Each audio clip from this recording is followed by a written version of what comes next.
I never thought the night my daughter came into money would be the night she erased me from her life.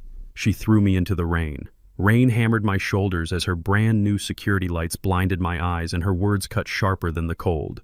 "You'll never see a cent of it, Dad. Not one." My suitcase split open on the concrete, shirts and socks spilling like scraps no one wanted. Behind her, Eddie, the boy who called himself her partner, crossed his arms, smirking as though he'd won some prize. The mansion glistened behind them, still wrapped in ribbons, the sold sign mocking me from the lawn. I said nothing. I didn't beg. Because while Heather thought she was shutting the door on me, she hadn't realized the truth. She was standing on something that never belonged to her in the first place. Don't forget to subscribe to the channel and comment where you're watching from. The first thing I felt was the light. Not the rain, though it fell hard enough to flatten my hair into gray ropes, but the glare off those security floods. Money comes with its kind of brightness. It doesn't warn you. It just exposes everything. Her porch gleamed with a shine I'd never once seen in the old house. No chipped paint, no loose boards, no squeaky hinge. Just clean, cold, perfect. I had wanted it perfect for her once. I didn't know it would leave so little room for me. "I mean it," she said, arms folded over a silk robe that wasn't hers last week. "You step foot past the walkway, I'm calling the police." Eddie shifted his weight like he'd practiced standing between people and what they used to love. The rain pinned a strand of Heather's hair to her cheek. She didn't brush it away. The old Heather would have rushed to tuck it back, rolled her eyes, laughed at the whole mess, and dragged me inside, muttering about how stupid the weather is. The new Heather watched the water run under my suitcase like it belonged there. I bent down slow, not to show submission, but because I learned a long time ago that moving too fast when you're being humiliated only makes it worse. The zipper that split my suitcase had teeth like tiny mirrors in the light. On top lay a handful of t-shirts, a cardigan with one sleeve more worn than the other, and a framed photo facing down. I know the weight of a frame by touch glass, cool wood, soft from years of dusting. I turned it over. Heather was 7 in that picture, hair and uneven pigtails because she'd wiggled while I tried to even them. A gap in her teeth and a grin big enough to swallow the sun. Her hand was in mine. "Don't," Heather snapped as if the photo itself was trespass. Then softer, nothing like an apology. "Just go, Mom." Her voice had a new edge to it, the kind money gives to people who never knew what power felt like before they held it. It was the edge of someone who'd rehearse a speech in the mirror and call it growth. I studied her face over the frame's reflection. The girl I'd walked to school hand in hand had learned to look down from her threshold and call it a boundary. "I'm going," I said, no shaking it, nothing to claim, just a simple truth. "You don't get to take what I paid for," she said, nodding toward the luggage like it had crossed her credit line. Eddie chuckled. The ribbons on the iron railing lifted in the wind, the tail end slapping the post in a soft clap, clap, clap like a slow audience for a scene we'd all seen coming, even if we pretended we hadn't. "Don't worry," I said. "I'm only taking what's mine. We let that hang between us." It could have meant shirts and socks to her. It could have meant something else entirely to me. The wind snapped the corner of a realtor's flyer against the mailbox, one of those glossy pages with the mansion's photograph shot at sunset, every window burning amber like a promise. The flyer had the same phrase I'd heard for 2 weeks straight on her lips and in her post, starting fresh. Start fresh, start over, start without. The last part was implied. People don't say without when they mean you. They just throw the suitcase. "I'll call the police," Heather said again, but even softer, like she didn't want the neighbors to hear her say it twice. "You don't have to," I said. "We're done here." I pressed the photo frame into the suitcase and pushed the mouth closed, even though the zipper wouldn't catch. I used my palm to hold the split together and slid the bag toward the sidewalk. The wheels snagged in a little trench where rainwater ran like a vein toward the street. Eddie shifted. "You heard her," he said, as if I'd missed the first performance and needed the understudy to hit the lines. He wore a watch too big for his wrist, the kind made to catch light, not tell time. It flashed once in the flood as he lifted his arm to scratch his jaw, and for a second it was all glare and water, and that tacky gold face like a coin you could bite and taste the tin underneath. "I heard her," I said. She made herself very clear. He smiled like that was a win. Heather didn't smile. She watched me the way people watch something they want to pretend they never knew. It would have been easier if she'd slammed the door, Cruelty is simpler when it's loud, but she stood there and let the open space do the slamming for her. I took one step back. It felt like stepping off a small ledge you can't see, the kind at the bottom of a pool where the shallow drops to deep with no warning. My shoe is filled with water. It made a cold sound. Mom, Heather said, and for a moment I heard her at 15, not 35. Don't make this harder than it has to be. I looked past her through the doorway at a hallway lit by lamps I recognized from catalogs I never ordered. No handprints on the white wall, no row of crayon suns near the baseboard, no crooked shelf where the boys lined up their cars. It was the cleanest thing I'd seen in months. Clean in a way that looks like safety and is anything but. I won't, I said. Not now. I didn't add the rest. Not anymore. The suitcase handle stuck. The metal resisted and then released with a small, humiliating groan, like even that part of my life had a complaint. I dragged the bag down the steps. My knee argued with me the whole way, the old injury sending a sharp line up the inside of my leg. You learn things in your 60s, you don't learn at 35. Like which muscles fail you first, which parts of you can't, you bargain with, which silences matter. At the bottom step, a narrow stream of runoff carried a button from the torn shirt cuff into the gutter's mouth. I watched it bob once, twice, and then disappear. The things you sew back on always let go first. I'll have the code changed, Heather said. To the gate, to the garage, to everything. She was talking to herself more than me, reciting her new rules like vows. I don't need your codes, I said, and that made Eddie snort. He glanced at Heather, hungry for her approval, then back at me like I was the punchline they'd practiced. You'll be fine, he said. Strong, independent woman and all that. It was the kind of thing people say when they've never seen strength cost anything. Eddie, I said, tasting his name like it was a slice of underripe fruit sour where you expected sweet. Could you check the porch light? I tilted my head toward the glaring floods. It's a little much for good neighbors. He laughed, but he did it stepping just into the doorway to find the switch. The lights clicked down a notch. It didn't make it dark. It just made it human again. Better, I said. Thank you. You can go now, Heather said, even as the edge in her tone softened against that one small act of civilization. She was always like that, a little kinder in the shadow of other people's basic decency. She mistook it for hers. I will, I said, but I'll say what needs saying first. I didn't plan the words. I let them come as if I were reading them off the side of the rain. You came into money, Heather, and money came into you. But it can't teach you what it took from you to feel this strong. I paused. I know what you think I want. I know what you think you won. And I know what you don't know. My voice didn't rise. It didn't have to. That's enough for now. God, she whispered, rolling her eyes. The cryptic mom speech. You asked me not to make it harder, I said. I'm keeping my part. She shifted again like she was deciding whether to slam the door at last, then chose not to.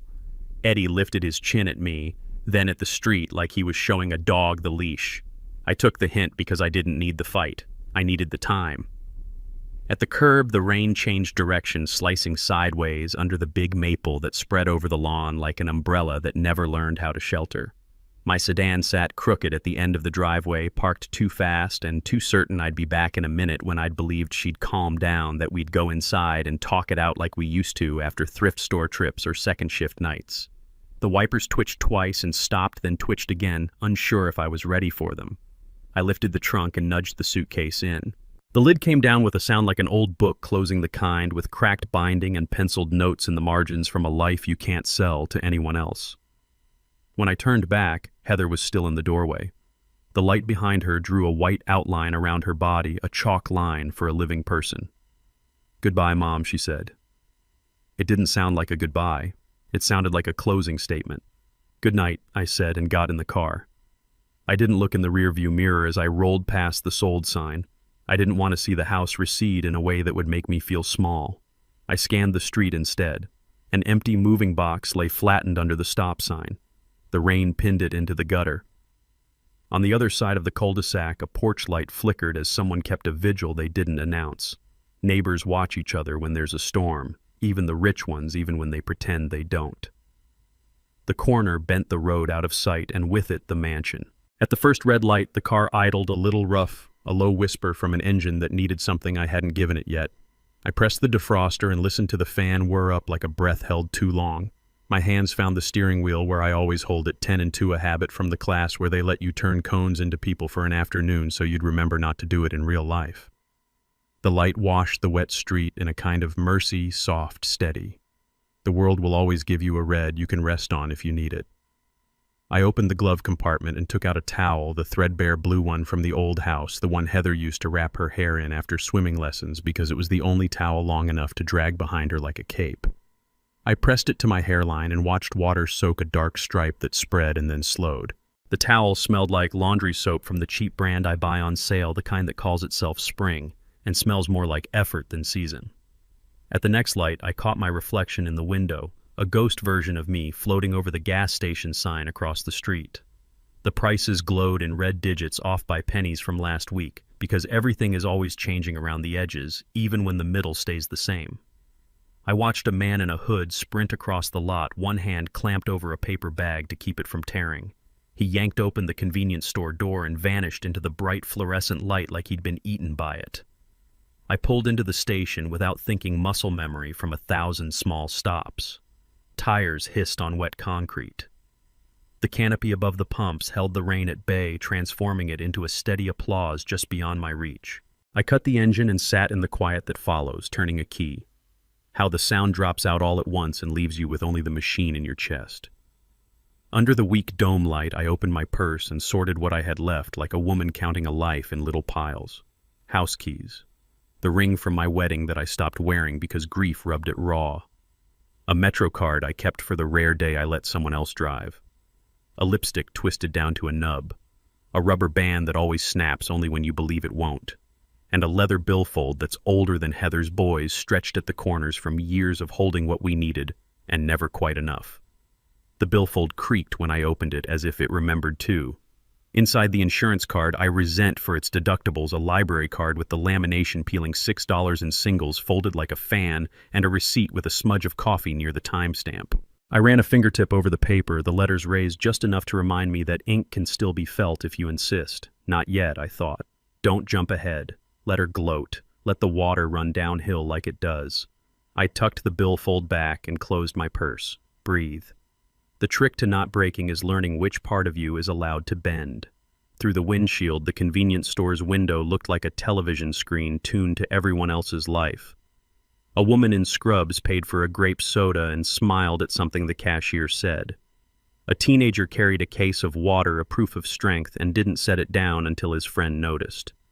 A man in a ball cap leaned on the lottery stand with the weary posture of a person who sets hopes down gently to see if they roll.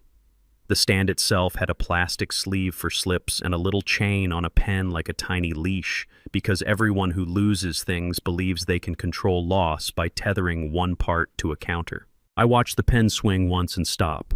The light over the lottery stand hummed. It's funny what you hear when you stop listening to people who think noise is power.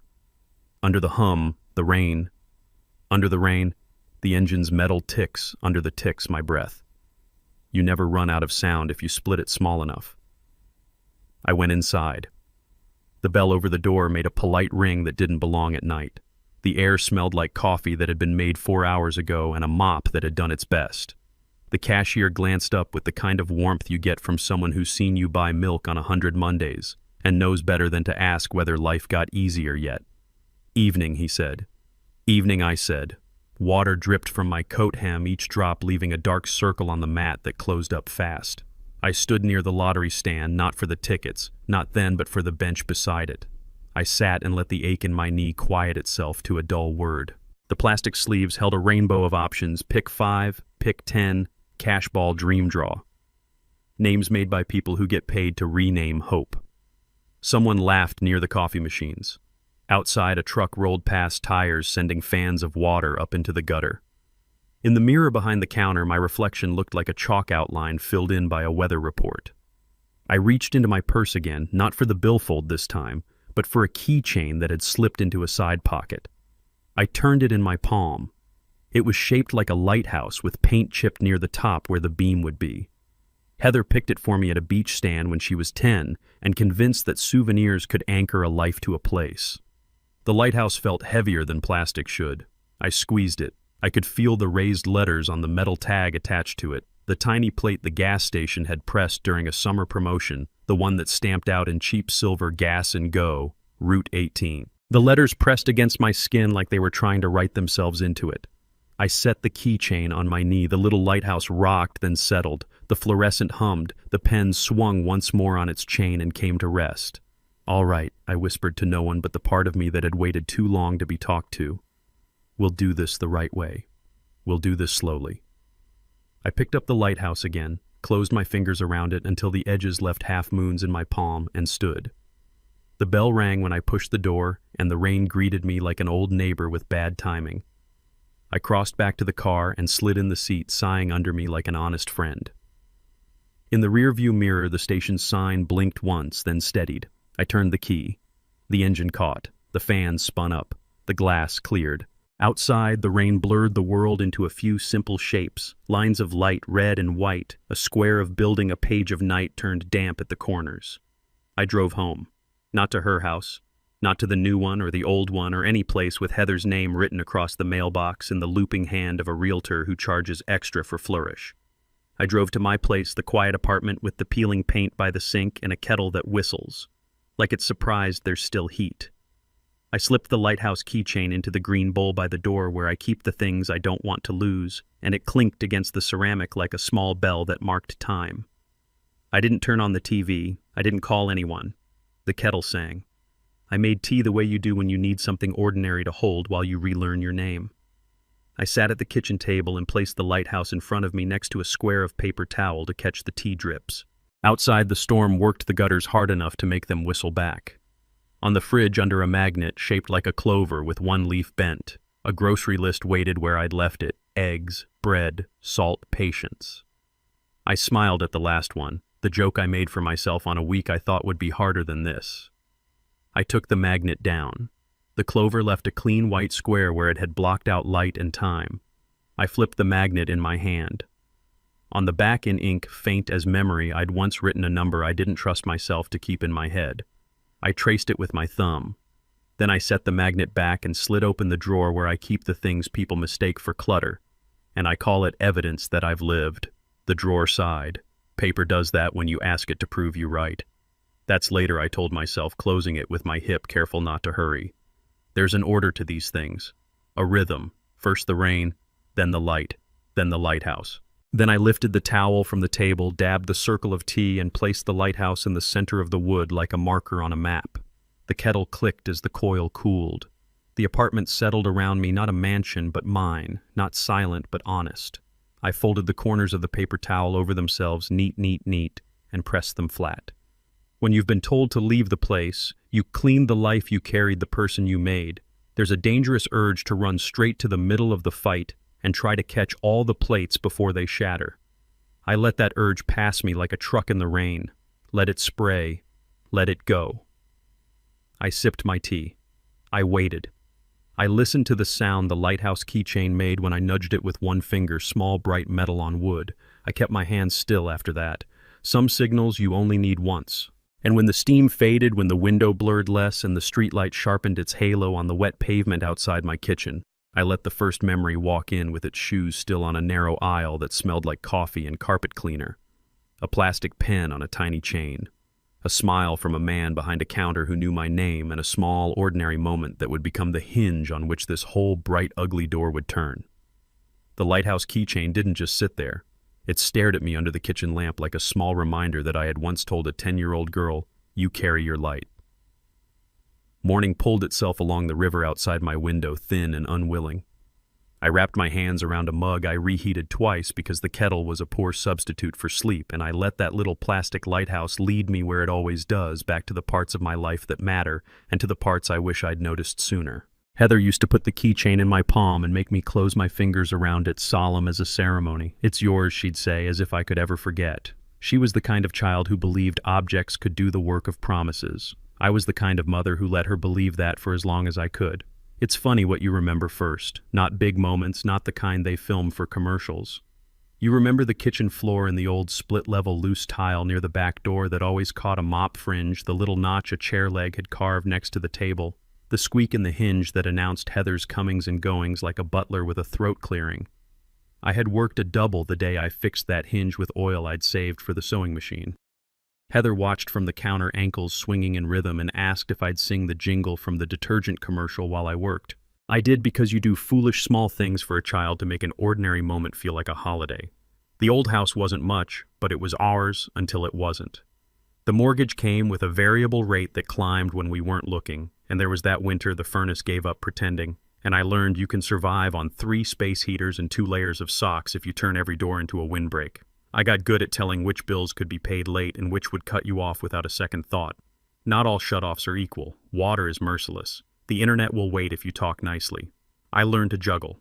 I learned to smile while doing it so Heather wouldn't grow up thinking the tightrope was a bad place to learn balance. When Heather had her first boy, I moved money. I'd been promised was for you someday, Mom, into diapers and formula and a car seat we bought gently used from a woman who cried when she put it in our trunk. They grow out of safety just like they grow into it, she said. And I never forgot that. When the second boy came, I took the early pension option with a penalty that made the bank manager purse his mouth in that way people do when they think you should be doing better by yourself. "Are you certain, Ms. Collins?" he asked. "This will reduce your monthly benefit for the rest of your life." I said I was certain. Then I walked to the drugstore, bought a 50-cent notebook, and wrote every expense in it until the binding gave way. Discipline looks like love from the outside. It is also math. Maybe that's why I liked our ridiculous ritual so much. It was the one place we allowed ourselves to be irresponsible without hurting anyone. After hard days, the kind that end with spaghetti twice in a week and the smell of bleach living in your hands, we'd stop at Gas and Go on Route 18. We never drove there on purpose. We just drifted to it when the hours had rubbed us raw and we wanted to imagine a different picture for 5 minutes. The counter was always sticky in the same place. The floor had a buckled seam where carts rattled. Heather would pick her numbers by birthdays and street addresses and the license plate she saw right before we pulled in. I always asked for a quick pick. Let the computer have a little fun, I'd say. Heather would roll her eyes like joy was a superstition we could afford. She'd hold the slip up to the light as if something secret could be read between the squares.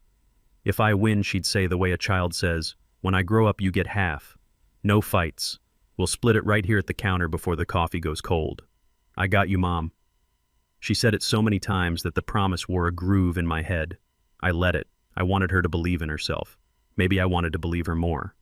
We argued about small things, then not the kinds that tear a family open. Dishes after dinner, shoes by the door. She accused me of saving plastic containers past their usefulness. I accused her of throwing away lids that had perfectly good bottoms. We apologized before the tea cooled. When the first boy came down with a fever on the same night the car stalled at the grocery store exit, I walked him the mile home while she waited for a tow truck, and we laughed at our steam breath in the streetlights. When she lost her second job, something about didn't thrive in team culture, whatever that means. I didn't tell her what I'd heard in the supervisor's voice. I told her, "We start again, because you learn to put your foot down for your dignity only after you've measured its cost." The first time Heather asked me to co-sign a lease, the apartment manager wore a tie with tiny sailboats on it, and a voice that made every sentence sound like a mercy. "Without your signature," he explained, "her application won't clear our policy on credit history. With you, it's smooth as Sunday." He tapped the form where my name would go. "Just sign here." Heather squeezed my hand under the desk quick as a bird. "It's temporary, Mom," she whispered. "I swear." The pen left a line when I put it down. The same smooth line it's left on every permission slip since she was 5. Temporary is a word that can trick a heart into forgetting time is a river and not a puddle. One night when the boys were small and she was between contracts, the credit card I used for groceries was denied at checkout. An error, the cashier said, and smiled as if the word could transform itself into approval while we waited. We both knew it wouldn't. Heather laughed it off in a way that was too loud, then asked me in the car if I could float her for a week. I said yes. She kissed my cheek and turned the radio up. I learned the song on the drive home and hummed it while I divided meat into portions for the freezer. It's only meat, I told myself. We'll make soup. Those are the memories everyone accepts as noble when you tell the story later.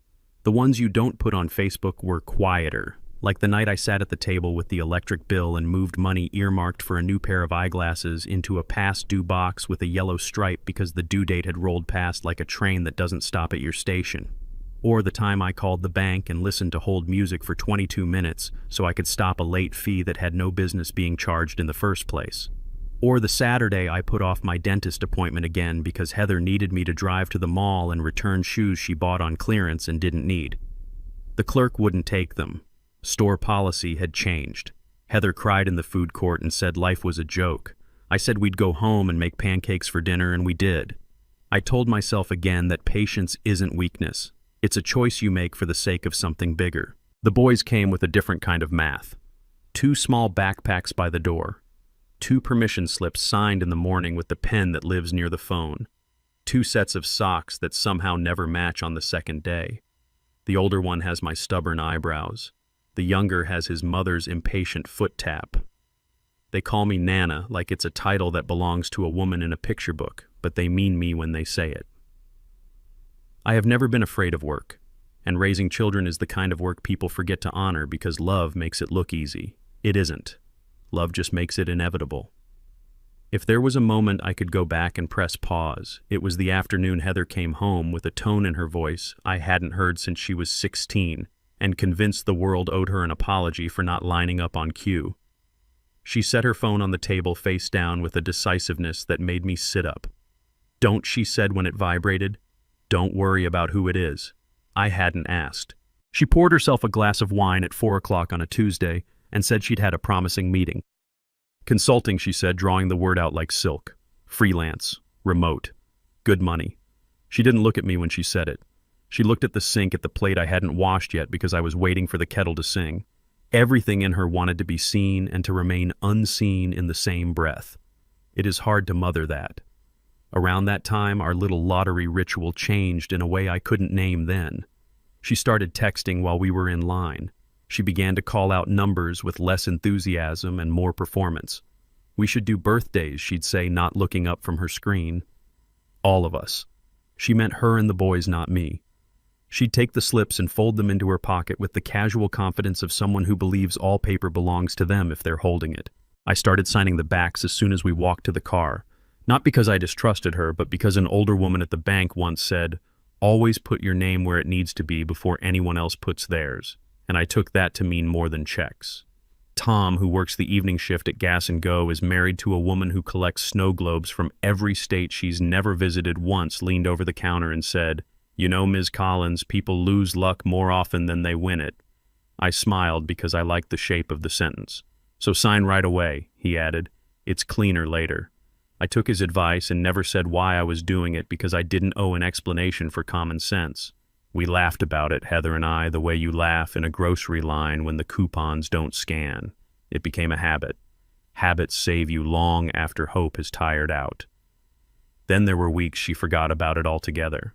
We ran late to appointments. We split the cart down the produce aisle. We said we'd stop on the way home and didn't.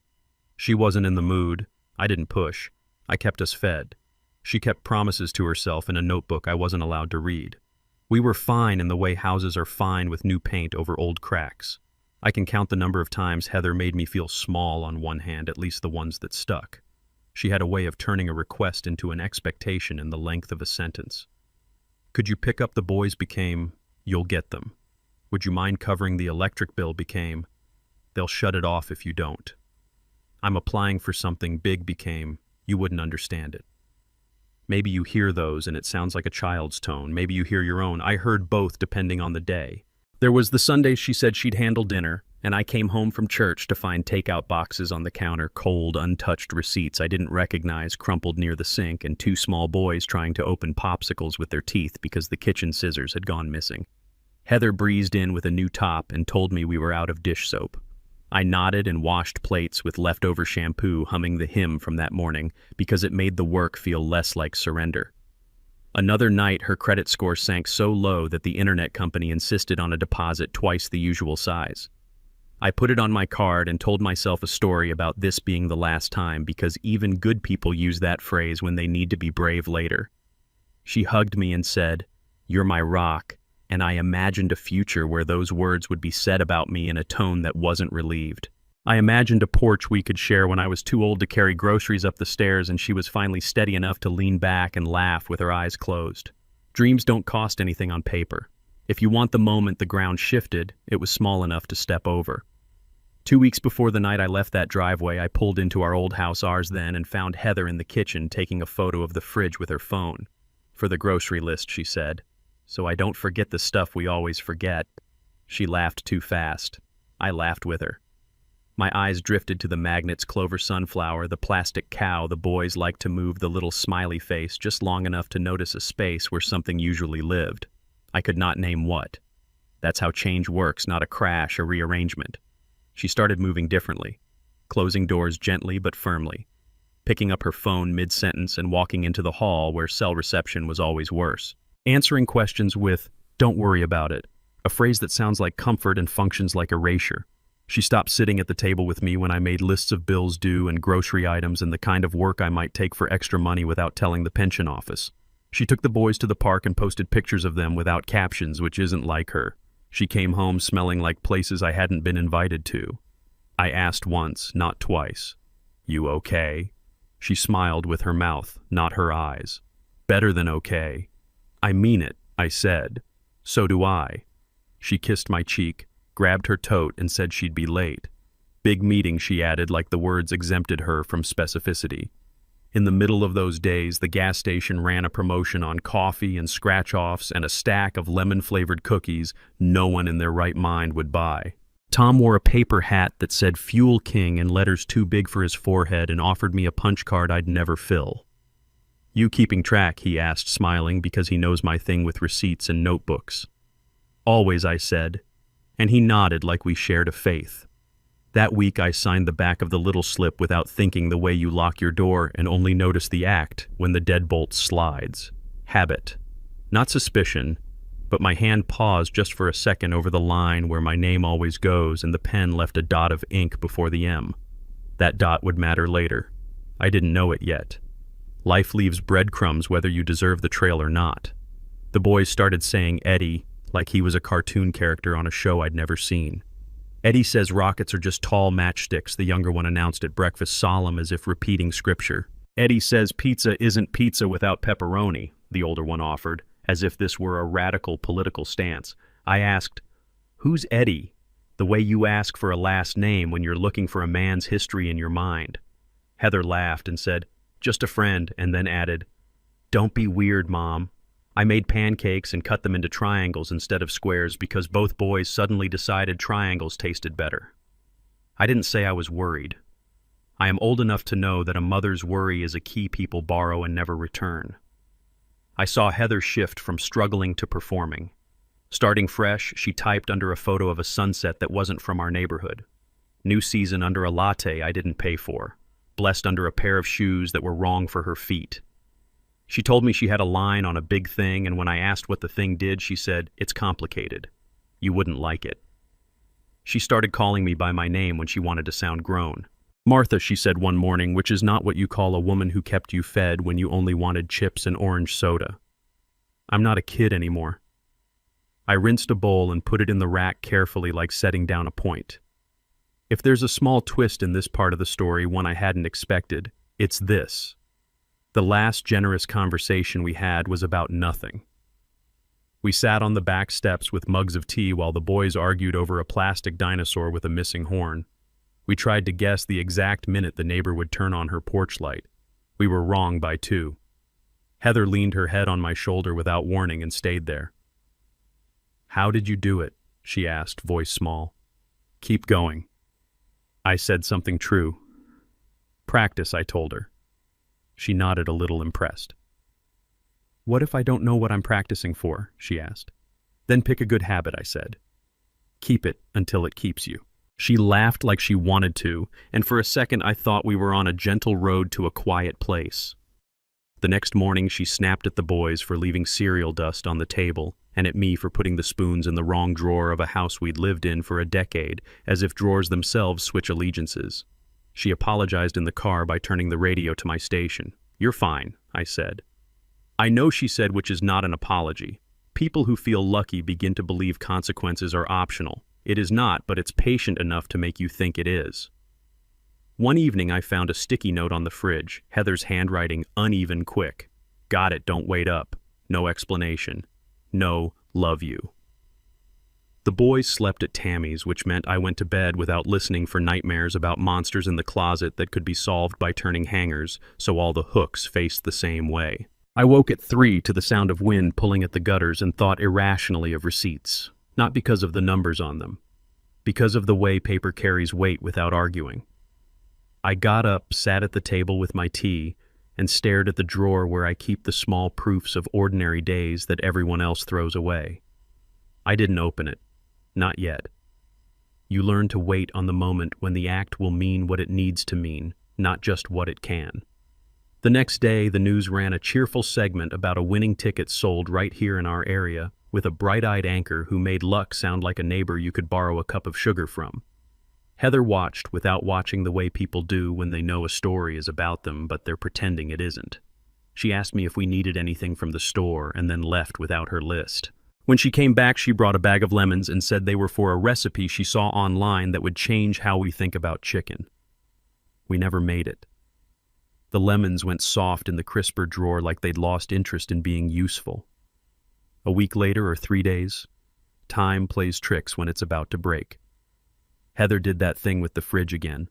She stood there longer than necessary, phone in one hand, her other hand moving magnets without purpose, as if rearranging small circles could reorder gravity.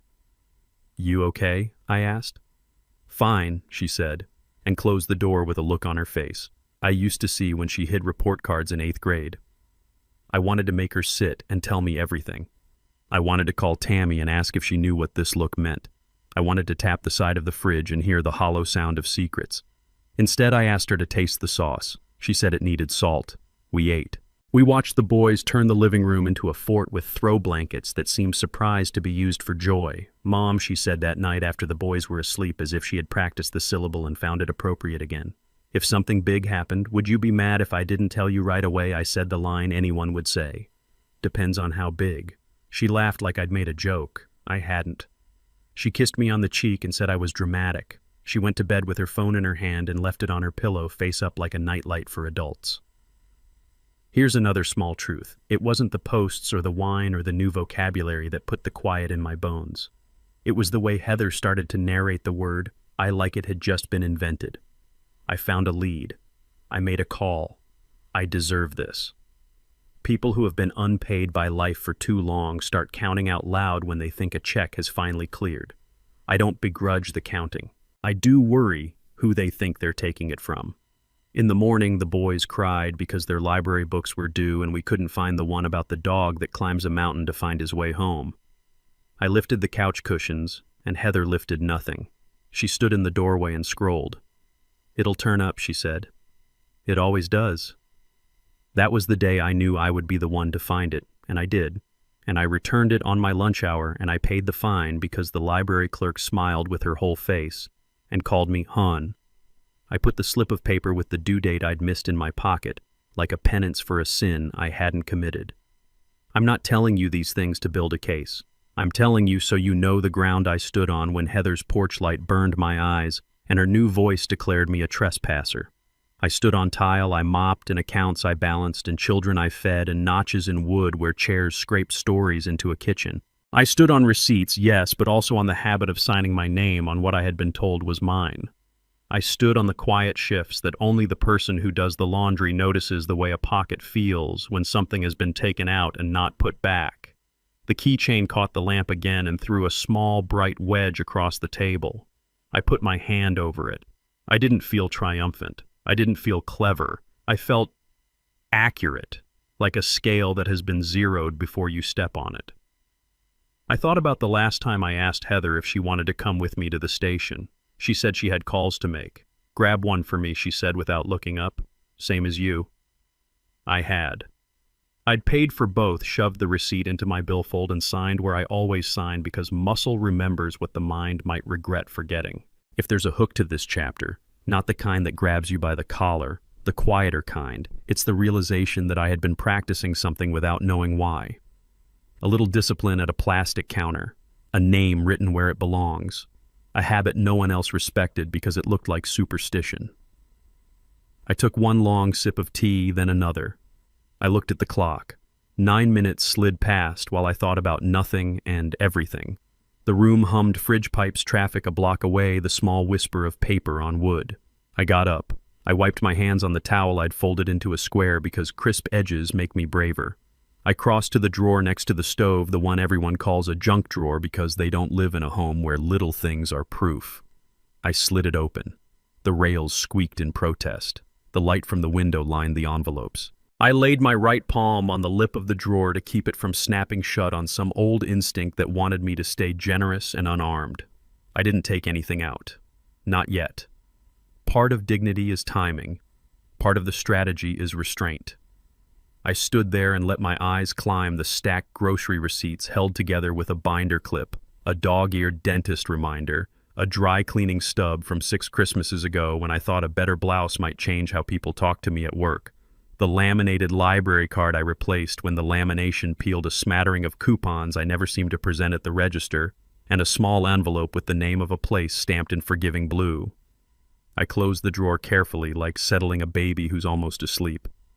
Then I went back to the table and picked up the lighthouse. Its edges pressed half-moons into my skin. Pick a good habit, I had told Heather. Keep it until it keeps you.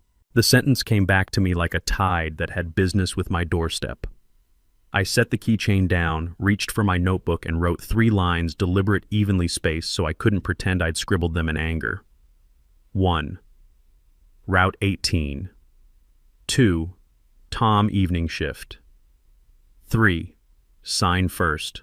Always sign first. I underlined the third once. Twice would have been dramatic. I wasn't in the mood for drama. I was in the mood for the kind of quiet that chooses its moment. When the boys are older and ask me how I knew what to do, I'll tell them I didn't not at once. I'll tell them that you let the truth rise the way bread does when you leave it alone and keep the kitchen warm. You don't bang pots. You don't slam the oven. You give it time and you look through the glass only when it matters. I cleaned my mug, dried it, set it upside down on the rack, and straightened the dishcloth like the room might judge me for carelessness. I put on my sweater even though it was still damp at the cuffs. Then I turned to the drawer again. Slow, I told myself, because it is easy to rush when your heart knows a thing your head is about to prove. Lawful, I added, because the difference between revenge and restoration is the line you draw with a calm hand. The chair legs whispered against the floor as I pulled one closer. I set it square in front of the drawer. I planted my feet. I lifted the handle. And that right there is where part 3 begins. I planted my feet in front of the drawer like a woman bracing before a wave and lifted the handle. The rails complained a thin, dry squeak that sounded like a warning and a welcome at once. Morning hadn't chosen a side yet. The window wore a gray film that made the river look like brushed steel. I let the light from the lamp fall into the drawer's mouth and took inventory the way you read a stranger's face slowly for tells. On top rubber bands that had outlived their stretch, a whiteout pen turned the color of old teeth. A scissor with one blade nicked a pack of sticky notes with dust soft at the edges. Beneath envelopes banded together with a binder clip, the kind of clip that pinches hard enough to leave a dent in your finger if you aren't careful. The top envelope had a blue stamp in the corner. Fuel King. Route 18 indented into the paper like a memory that refused to flatten. I slid it free. Inside were the little proofs people throw away, and I don't. A grocery receipt for onions and dish soap. A slip from the pharmacy for pills I postponed because the copay played with my pride. A stub for a coat I had cleaned last Christmas when I wanted to pretend winter could be kinder if I met it halfway. And there, like it was hiding in plain sight, the rectangular glossy receipt I'd felt in my pocket at the station last night, logo date time, the line item that matters. I laid it on the table, smoothed it with my palm. 0317, 10:36 a.m., gas and go quick pick. The numbers sat on the right like quiet soldiers. My name wasn't on the front. It never is. It wouldn't need to be. I turned the paper over, half expecting a miracle, and found only the faint shadow of the printer's feed rollers. I set my keys beside the receipt, the little lighthouse facing me, its chipped paint begging no one for forgiveness. In my bag, my phone hummed once. I didn't check it. If a thing can wait, it will. I opened the notebook I'd used last year to track the furnace repair, the one with the cover bent at the corner where I'd swatted a fly. On a clean page, I wrote 3 lines slow enough that the letters looked like themselves and not my hurry. 031710:36 a.m. Route 18, quick pick, signatures habit, immediate camera. Ask Tom. The question mark steadied me. A question is a door. I got dressed like I was going to church, not fancy, just particular. The sweater with repaired elbows, the jeans that fit like a memory of my younger body, the old sneakers that make me feel like I can move without asking what they're made of. I tucked the receipt into the notebook into my bag, the bag across my chest. I locked the apartment and stood for one small second with my hand on the doorknob, letting the room see me go. Then I walked. The gas station looked different in daylight, less like a place to hide from the rain, and more like what it had always been, a fluorescent sanctuary for the unglamorous parts of living. The canopy dripped. An empty pastry rack leaned against the glass door, ashamed of its work. The bell above the entrance chimed with an optimism that did not match the floor. Tom was at the counter, beard-tidy glasses perched on his head like a second pair of eyes that had taken a break. "Ms. Collins," he said with a warmth that came from muscle memory. "Some people say your name like they're testing a theory. Tom says it like a statement he can stand on. Morning, Tom. You look like you slept and didn't both," he said, not unkindly. "Accurate," I said. "You got a minute for you always." He looked over his shoulder and raised his voice to the teens stocking energy drinks. "Manny, you mind watching the register if we step in back a sec?" Manny nodded without looking up from his cardboard kingdom. Tom lifted the counter gate and gestured. The back room was small and smelled like fryer oil from a fryer that didn't exist here. A desk that had given up on right angles hosted a clutter of old calendars, a printer with attitudes, and a monitor with a border of sticky notes guarding its edges. The screen showed a grid of little squares, the cool sameness of nothing happening in public. Tom reached for the mouse like a violinist reaching for a bow and clicked us into yesterday. "What are we looking for?" 031710:36, I said, and placed the receipt on the desk like a polite witness. He whistled a small 2-note tune. "You and your precision." He clicked a few boxes, rolled through the timestamp, and made the squares flutter. "How far back do you want?" "We keep 30 days. The old lady who lost her tote argued with us about it last year. I remember I said. She had accused every man in the store of theft and then found her tote under a stack of lottery brochures. She apologized to no one and informed us all she'd been robbed anyway. I envied her certainty for 10 minutes and then forgot." Tom narrowed the search to the counter camera. The angle watched the register with a cool eye. Customers became outlines. A hand became geometry. 10:35, he muttered. 10:36. There I was, a version of me with my coat unbuttoned and my hair trying to be useful. I watched myself in miniature, remorseless familiar. I slid a bill toward the counter, the kind you smooth because you think flat money can buy more. Tom handed me a slip. On the screen, I reached into my bag, took out my pen, and bent over the counter. The angle was bad. The act was clear. Tom paused the frame. He didn't look at me. He looked at the screen the way people look at photographs of their first car, with affection for what it did not, what it was. "That you signing it?" he asked, even though he knew. "That's me signing it." He breathed out through his nose, a sound halfway between a laugh and a small prayer. "I told you once. Sign first. You always listen better than most." "Do you mind," I said, which is a polite way of asking what you already intend to do, "if I record this?" He hesitated for one beat, the beat of a conscience checking its policy, and then nodded. "No audio, just the screen. And if the owner asks, you showed me a warrant from God." He smiled at his joke and stepped aside. I pulled out my phone. My hands were steady.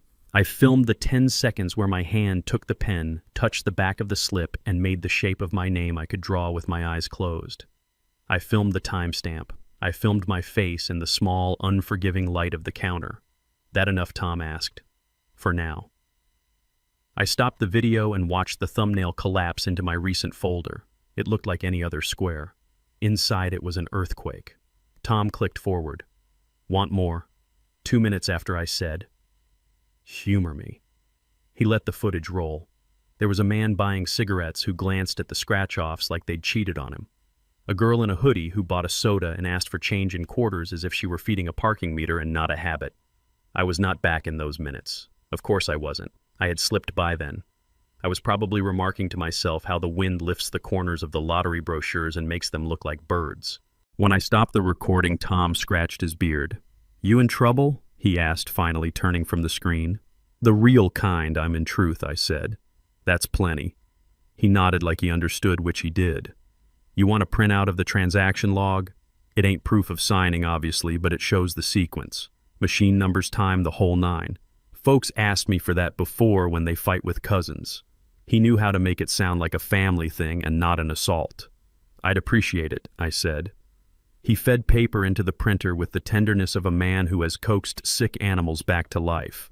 The machine made a noise like it had taken offense and produced a page anyway. He circled the time, the lane, the code. "We good," he said. His eyes searched my face for cracks I wasn't offering. "We're good," I said. "I'll bring you cookies." "Bring me the truth and a decaf," he said.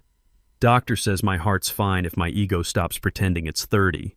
Back at the counter, Manny looked up in time to ring a construction worker with a 2-pack of donuts and a black coffee. The worker nodded at me the way men nod at older women when they're being decent. I stepped out into the thin sun. My phone buzzed. It was Heather. I didn't answer on the first ring or the second. I let it get to the third so it wouldn't sound like waiting had been my posture all morning.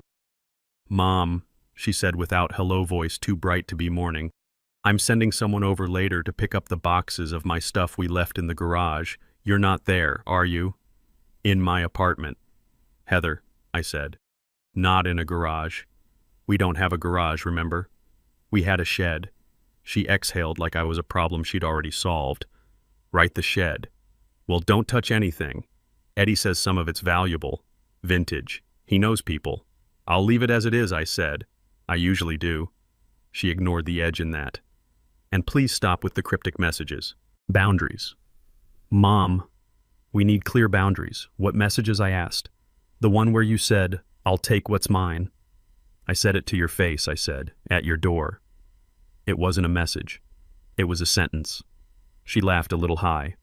"Okay, well, let's keep it classy. We're doing well now and I don't want drama. Eddie says the press can pick up anything. You don't want to embarrass me, or yourself." "You're doing well," I repeated. "Yes, I can see that." "Good," she said, relieved like I'd signed a treaty. "So we agree. No drama." "I never liked drama," I said. "I like documents." The silence on her end was 2 degrees colder than the air. "What does that mean?" "It means," I said, watching a woman wrestle a windshield scraper back into a glove box she refused to admit was too small, "that the truth is patient and thorough." She clicked her tongue against her teeth. "You're being weird. Don't be weird." And then softer, as if she were suddenly aware of the distance between us. "We've both been through a lot, Mom. I'm trying to start fresh. Don't ruin this. I hope fresh feels as good as you think," I said. "It's a big word." She hung up without saying goodbye.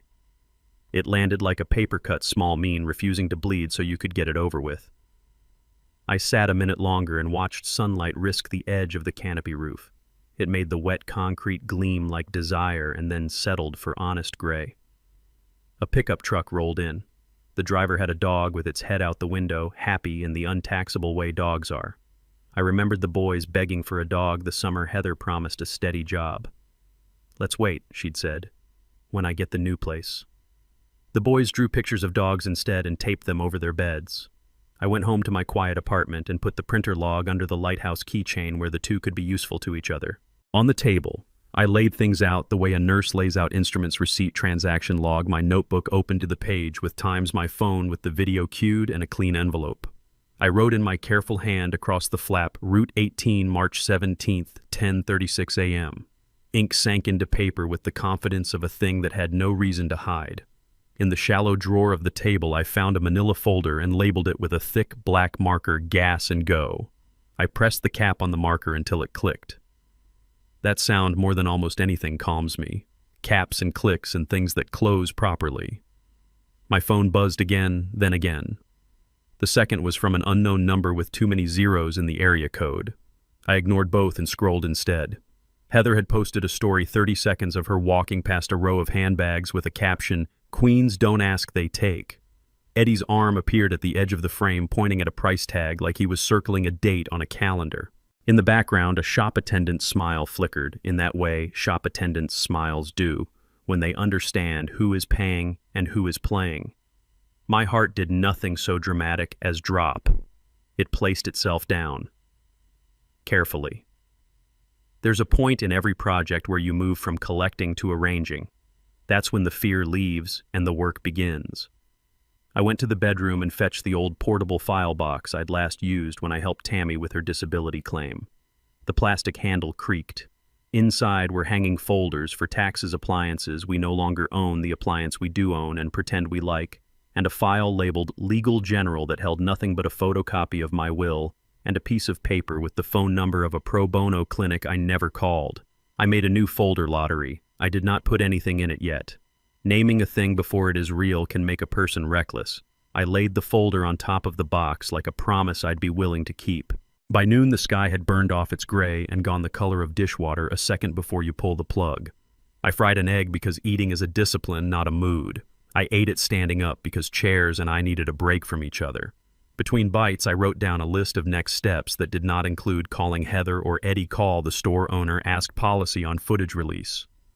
Print screenshots of social posts, timestamp, backup video to a thumb drive, review bank statements 2 months, check phone photos. Do I have the slip picture? The last line I underlined. People laugh when I say I photograph receipts, so I don't have to keep them all. People laugh at a lot of things that save them later. I opened my photo roll and scrolled past a picture of the river in snow, past the boys in Halloween capes, past the casserole I tried to make look better than it was. There it was, a shot of my kitchen counter from 2 Tuesdays ago, the clover magnet, the smiley magnet, and between them a little white rectangle pinned at the top edge. I never photographed straight. The image was slanted. But you could read the numbers. More importantly, you could see the edge of the back. A corner of red where my pen bled a little at the first stroke.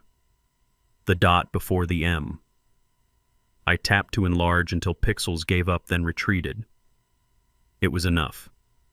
I sent the photo to my email because I trust older methods more than new conveniences.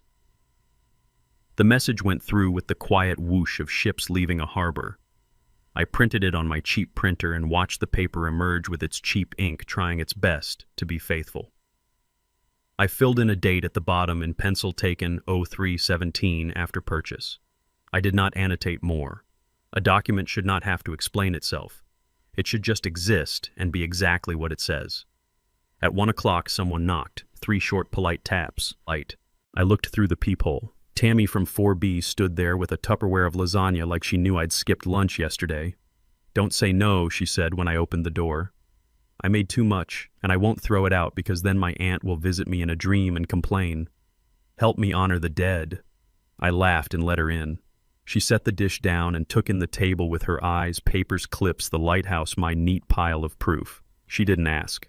She's one of those rare people who believes the difference between privacy and secrecy is whether there's harm in hiding. "Can I heat this?" "It tastes better when it steams," she said. "Please." While the microwave hummed, she leaned on the counter and told me about her knees. "We compare notes like veterans. I ordered those compression sleeves from the TV," she said. "The ones they swear your grandkids will want to borrow for sports. We'll see." She glanced at the papers again. "You okay?" she asked, quiet, no underline. "I am," I said. It wasn't a lie. "I'm arranging." She nodded like that was a verb she'd used in her kitchen. "Need a ride somewhere later, maybe tomorrow. Today I'm building a pile high enough to see over." "Good," she said. She plated the lasagna, slid half across to me, and we ate at the counter like conspirators minus the conspiracy. "You know," she said, "there's a lady at church whose daughter won a settlement once and then spent 6 months pretending she'd invented the concept of money. Got her into trouble fast. Money's a magnifier. I've noticed," I said. We ate in the noise the microwave made softly while cooling. After she washed the fork she'd used and set it in my rack at an angle I will correct later, because it will bother me if I don't. She kissed my cheek. "Call if you need a ride," she said again. "Or if you need to be seen walking into a place. Sometimes that matters." After she left, I gathered the energy you gather after someone who cares stands in your kitchen and treats your life like it can be helped. I pulled a thumb drive from the desk drawer, a gift from the older grandson, plastic shaped like a rocket that made the port look like a launch pad, and saved the video to it. The little rocket light blinked as if proud to be useful. I labeled it with tape, Route 18 Cam 03107. I printed screenshots of Heather's stories, the handbags, the quote about Queen's a pair of shoes with a caption about leaving broke energy in the past. I circled the timestamps with a pen. On the back, I wrote after our rent due date after she told me the water bill was not a big deal. The phone buzzed, and this time it was Eddie. I let it ring until voicemail grabbed him. He left a message like a man who thinks tone can be a weapon. "Martha," he said, voice low enough to sound confidential. "There's no reason for this to get messy.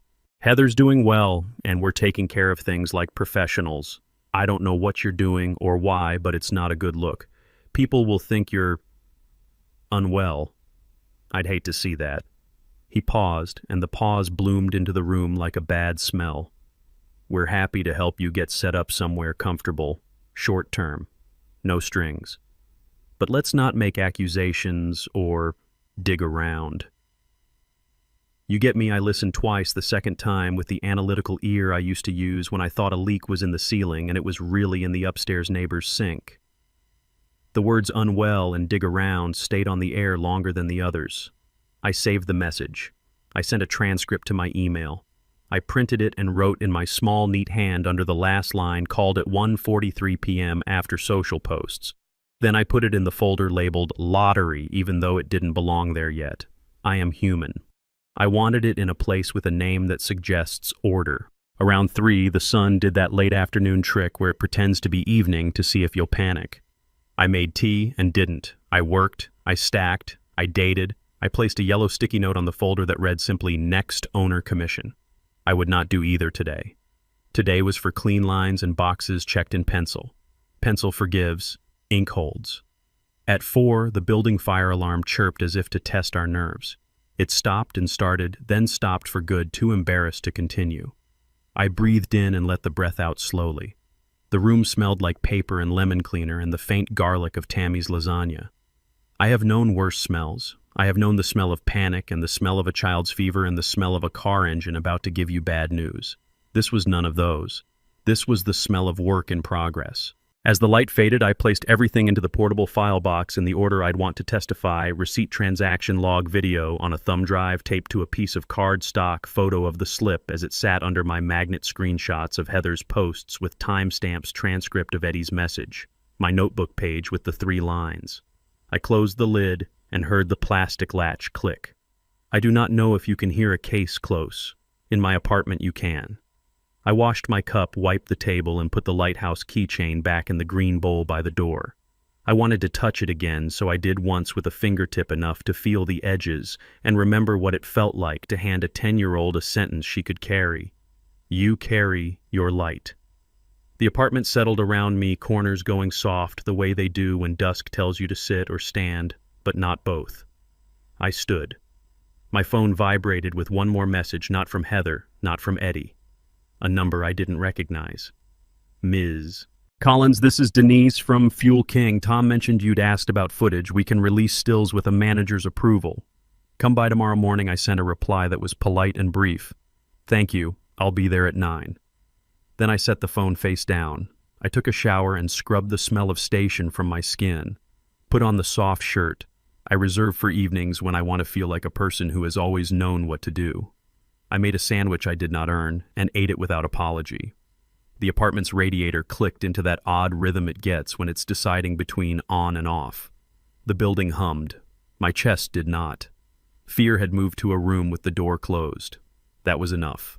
In bed, I let the day line up like index cards, drawer envelope receipt. Tom's face in the monitor, glow my hand signing in miniature, the little dot before the M, the printout with the circle around 10:36. Heather's voice with the word boundaries too big for her mouth. Yet Eddie's voice with the word unwell. He wanted to stick Tammy's lasagna steaming as if it believed in me. Denise's text with its ordinary kindness. Each card slid into a slot with a small click that only I could hear. People imagine justice is a gavel. Sometimes it's a filing system. Sleep came sooner than it had any right to. I woke at 6:12 without the alarm. The sky held itself in the palm of dawn like a shy coin. I stood, stretched my shoulders until they surrendered, and tied my hair back with the elastic from the drawer. I put on clean clothes, tied my shoes in double knots because I didn't want anything coming undone if I bent left and locked my door, my hand sure on the knob. As I walked toward the stairs, my neighbor Mr. Keene opened his door and held it, then held my gaze a fraction longer than usual. "You all right, Martha?" he asked, a little tentative. "I'm fine," I said, and then surprised us both by adding, "I'm better than fine. I'm busy." "Busy's good," he said, and meant it. In the lot, my car winked when I clicked the fob. The morning smelled like wet concrete and coffee from somewhere down the block. I set the file box on the passenger seat and buckled it like a person. Habit, respect, maybe both. In the rear view, my face looked like today. That was enough. On Route 18, traffic behaved. The world moved forward in a kind of democratic shuffle that I trusted more than any speech. The gas station's sign blinked once into full wakefulness as I pulled in. I parked, killed the engine, and sat for one last breath. Then I lifted the latch on the file box and took the first thing out, the receipt that cost $2 and had the weight of a promise. And I thought of Heather's porch light and Eddie's watch and the sold sign and how truth takes its time the way rain does, finding the gutter. I thought of the little dot of ink before the M, and I walked inside. Denise printed the frame and slid it across the counter like a dealer passing a card you didn't ask for but needed. The thermal paper curled at the edges as if it had a memory of being a roll. In the black and white still, I was a set of clean lines, my coat sleeve, my wrist, the angle of my hand. The pen touched the back of the slip. The timestamp glowed at the bottom corner. 10:36:12. When you've been told your life is a story, other people get to narrate. There is a quiet joy in seeing a machine confirm a moment you own. "That's you," she said. Not to flatter me, only to state the thing that would matter later. "That's me," I said. My voice didn't do any of the things voices do when they want to be believed. It didn't tremble. It didn't rise. It just sat there, as certain as the dot of ink you could see where the pen met the paper before the M. Denise pulled a rubber stamp from a drawer, inked it on the pad, and pressed it onto the corner of the still certified copy. Fuel King, Route 18, Denise Holland, manager. She signed her name with the brisk confidence of someone who spends her days deciding which problems are hers. "We keep the footage off-site now," she said, nodding toward the monitor in the back room. "Cloud. I can request a pull if they want the original file, but I'm allowed to give stills if the manager me decides there's a legitimate purpose." She glanced at me to see if I understood what she was saying and what she wasn't. "I'll take two," I said. "One for a file, one for the insurance that isn't insurance." She smiled at that, at a phrase that had learned my language. "And this." She placed a printout next to the still. "Transaction log for that minute. Lane 2. Quick pick. It won't say your name, obviously, but it's the sequence. Time in, time out." She tapped the line. "If somebody asks you about the chain of custody, you say Denise pulled it. Denise stamped it. Denise will tell any reasonable person that's her screen and there's her system." "Thank you," I said. "There are two kinds of gratitude, the kind you perform to make a person like you, and the kind you feel when someone does their job in a way that makes the world slightly more sane." I offered the second. Denise slid a business card across as well. "This is my direct line. Don't call the store if you need me. Call me. If they need the cloud file, I'll file the request. It takes a day or two depending on how backed up corporate is." She shrugged like she was apologizing for the weather. A kid in a varsity jacket paid for gas and half turned to look at the stamp, the manager, the older woman collecting papers at the counter. People know when they're watching something more important than it looks. He didn't ask. He tucked his change into his pocket with that careful counting motion boys have when they're not ready to trust a wallet. At the door, I paused. "Denise, Thank you for being clear." She nodded. "Clear is easier on everyone." Outside, the morning had dried into a sky the color of folded napkins. My car blinked hello when I clicked the fob. I set the folder on the passenger seat and buckled it without thinking. There are superstitions you learn that aren't superstitions at all. They're courtesies you extend to a future you want to meet. The UPS store down the strip had a little sign that said "Notary" in letters that looked like they'd been traced over a dozen times by the same hand. Inside, a woman with a braid and a sweater that had seen better cashmere asked, "What you notarizing today, as if we were choosing bagels?" "Statement," I said. "My purchase date time. It needs to be true and sound like it." She slid a form toward me with lines enough for truth. "Driver's license," I handed it over. She scanned, compared, and nodded. "Sign here," she said, and then with a half smile, "And here so, the state feels seen." I wrote the facts the way a person writes a grocery list when she's hungry precisely. I wrote the date I purchased, the time stamped on the receipt and the camera still, the store. The habit of signing as soon as it's in my hand, learned on the advice of a clerk who has seen more people cry at counters than is reasonable in a decent world. I did not accuse. I did not speculate. I simply placed my name under the light. She affixed her seal with the gravity of someone who has said to herself at least once, "This is the part I can do." The metal pressed into paper with a satisfying bite. "There you go," she said, turning the page so I could see the raised embosser mark. "Looks official and everything." "Official helps," I said, "even when the truth is simple." I stepped into the post office with an envelope big enough to feel like a plan. The line snaked around the rope posts the way lines do when no one is angry, resigned, neighborly, or commenting on nothing. Behind the counter, a clerk with red lipstick and a name tag that read Doris in tired block letters said, "Next," in a tone that asked us all to be kind to the last hour of her shift. When I asked for certified mail and a return receipt, she didn't blink. She slid me the green card like communion. "Fill this out. This side, too. Don't forget to print." She leaned in and lowered her voice half a notch. "If they pretend they didn't get it, they won't be able to pretend for long." On the outside of the envelope, I wrote the address I'd gotten from a website the night before: Claims and Security State Lottery Commission, ATN Disputed Ownership. On the inside, I placed the notarized statement, the certified, still the transaction log, the photo I'd printed of the slip as it sat under my magnet, and a letter that said in 3 paragraphs exactly what needed saying and nothing more. I kept copies of everything. I am not the kind of woman who gives originals to rooms she hasn't seen. Doris weighed the envelope, added a strip of stickers like bandages, and slid it into a bin on the back counter as if she were putting something to bed. "You'll get the card back in a few days," she said, tearing the receipt. "Don't lose it." "I won't," I said. "I have lost many things in my life of no consequence and kept many things of all consequence. The difference is not luck." In the car, I dialed the number I'd scribbled from the commission's website. An automated voice offered me a bouquet of options. I pressed 0 until a human picked up. "Claims," a woman said, clipped, competent. "This is Martha Collins. I'm calling to ask the procedure for contesting a claim made on a ticket I purchased." I could hear the muscle in my jaw make a small argument with my patience. I unclenched. "I have documentation." "What documentation?" she asked, not skeptical, just efficient. "Receipt from the merchant with time stamp. Certified still from the merchant's camera showing me signing the back of the slip. Transaction log. A dated photo of the slip as it sat in my home. A notarized statement." I let the list hang like laundry clean, useful, not dramatic.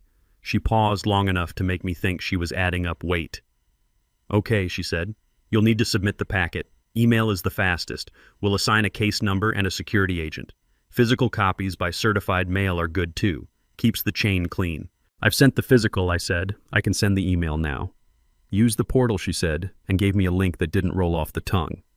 "You'll get an acknowledgement with a case ID. If the documentation meets the threshold, we may place a hold on the claim while we investigate. That doesn't decide. It just preserves the status quo." "Understood," I said. She had said the thing I needed to hear and nothing more. "Anything else?" she asked, halfway out of our conversation already. "Good. Busy people are less likely to confuse process with kindness." "One question," I said. "What else do you wish people would bring you at this stage that they never do?" She laughed, a soft, surprised sound like something had fallen off a shelf and landed on the carpet. "Screenshots with timestamps," she said. "People send us posts with no context and expect us to be mind readers. And a simple timeline. People write manifestos. We need a map. I can do both," I said. "Then you're ahead," she said. "Watch your email."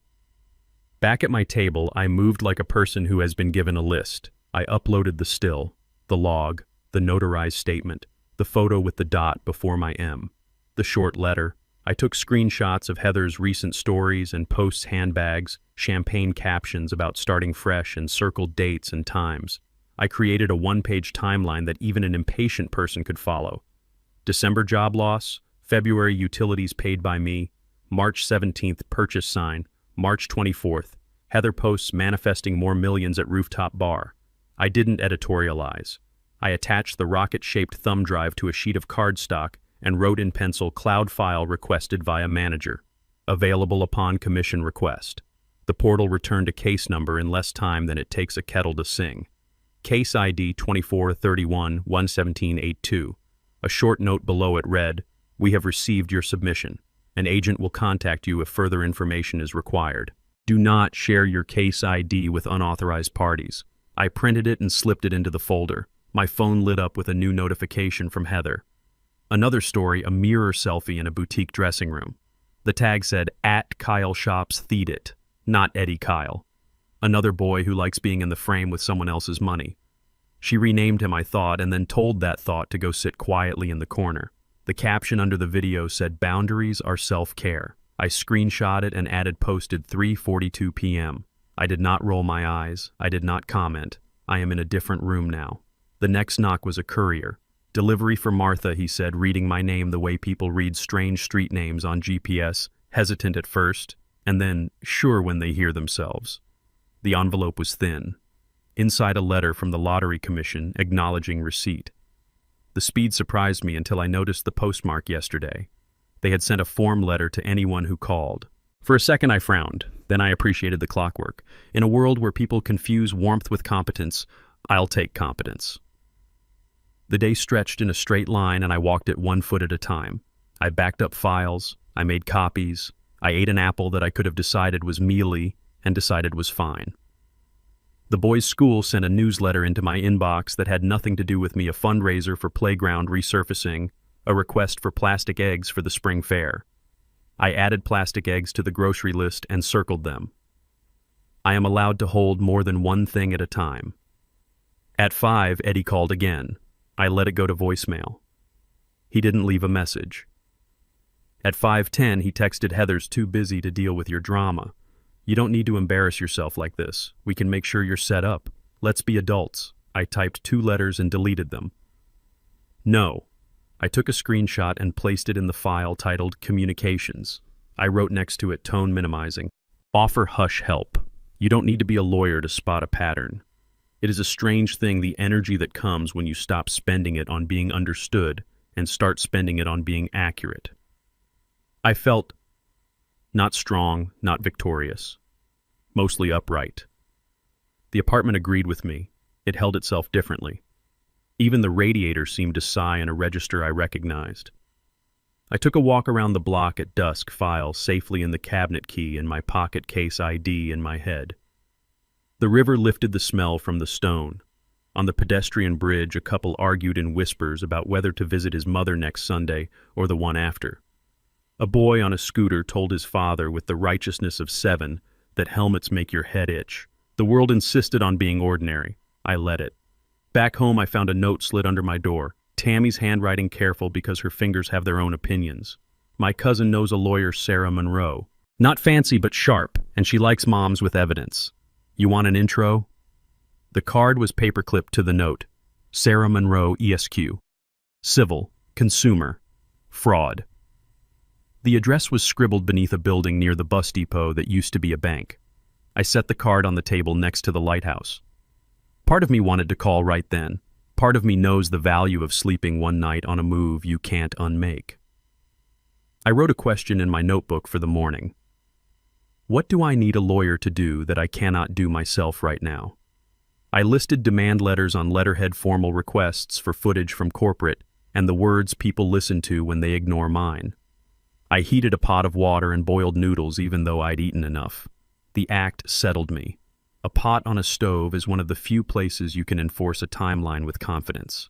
The noodles obeyed. I tasted for salt and added a pinch. I set a portion in a container for Tammy because she feeds me as much as I do her, and balance has a taste you learn to love. Before bed, I opened the case portal to make sure the upload still sat where I'd left it. It did. A small new line had appeared beneath the case ID assigned. Agent R. Salazar. I didn't know if R stood for Rosa or Richard or a name I couldn't guess. I didn't need to. A person had been attached to my truth. That was enough to sleep. Morning came with the shameless brightness of a day that hasn't learned disappointment yet. The kettle sang. I dressed with respect, sweater, smooth hair pulled back, and shoes I could walk in. At 9, I dialed the number on Sarah Monroe's card. A receptionist answered with a smile I could hear. Ms. Monroe's office. This is Martha Collins. I'm calling to ask if Ms. Monroe takes cases involving disputed lottery claims. The sentence sounded ridiculous even as I spoke it. But ridiculous things happen on Tuesdays. We do, she said. May I ask who referred you, Tammy, in 4B, I said, knowing that meant nothing to her and everything to me. Ah, she said, like she had a Tammy of her own. Ms. Monroe has a window at 11:30 if you can make it. I can, I said. The words surprised me with how quickly they arrived. I didn't plan to bring the file. I told myself I would just listen. Then I picked up the box anyway. The weight made my arm feel like I'd done a small, useful chore. I buckled it into the passenger seat the way you do for a child who kicks her legs and says, "Are we there yet?" and you say, "Almost." On the way, my phone buzzed with a number I didn't recognize but recognized the tone. Ms. Collins. This is Agent Salazar with the State Lottery Commission. I'm here, I said, pulling into a legal spot like a person the world could ticket and would. I wanted to confirm receipt of your materials and advise you. We have placed an administrative hold on the claim pending verification. This is a standard procedure. It is not a determination. I understand, I said, and meant it. What do you need from me next? If you have any additional corroboration witness statements, additional images, or anything that provides context for the purchase and signing, send them through the portal. We may reach out to the merchant for original footage. A pause then. Do not contact the current claimant. We prefer these matters proceed without escalation. I haven't, I said. I won't. Thank you, they said. Their voice had that quality I recognized from nurses and good clerks' dry humanity. You'll be notified of the next step by email. Agent Salazar. I said before they hung up, thank you for calling me. You did the work, they said, and the line clicked softly. I stood on the sidewalk in front of Sarah Monroe's office, file in hand, heart steady, mind clean. A bus hissed. A woman in a red coat argued into her phone about a package that hadn't arrived. Somewhere down the block, a drill bit, a brick.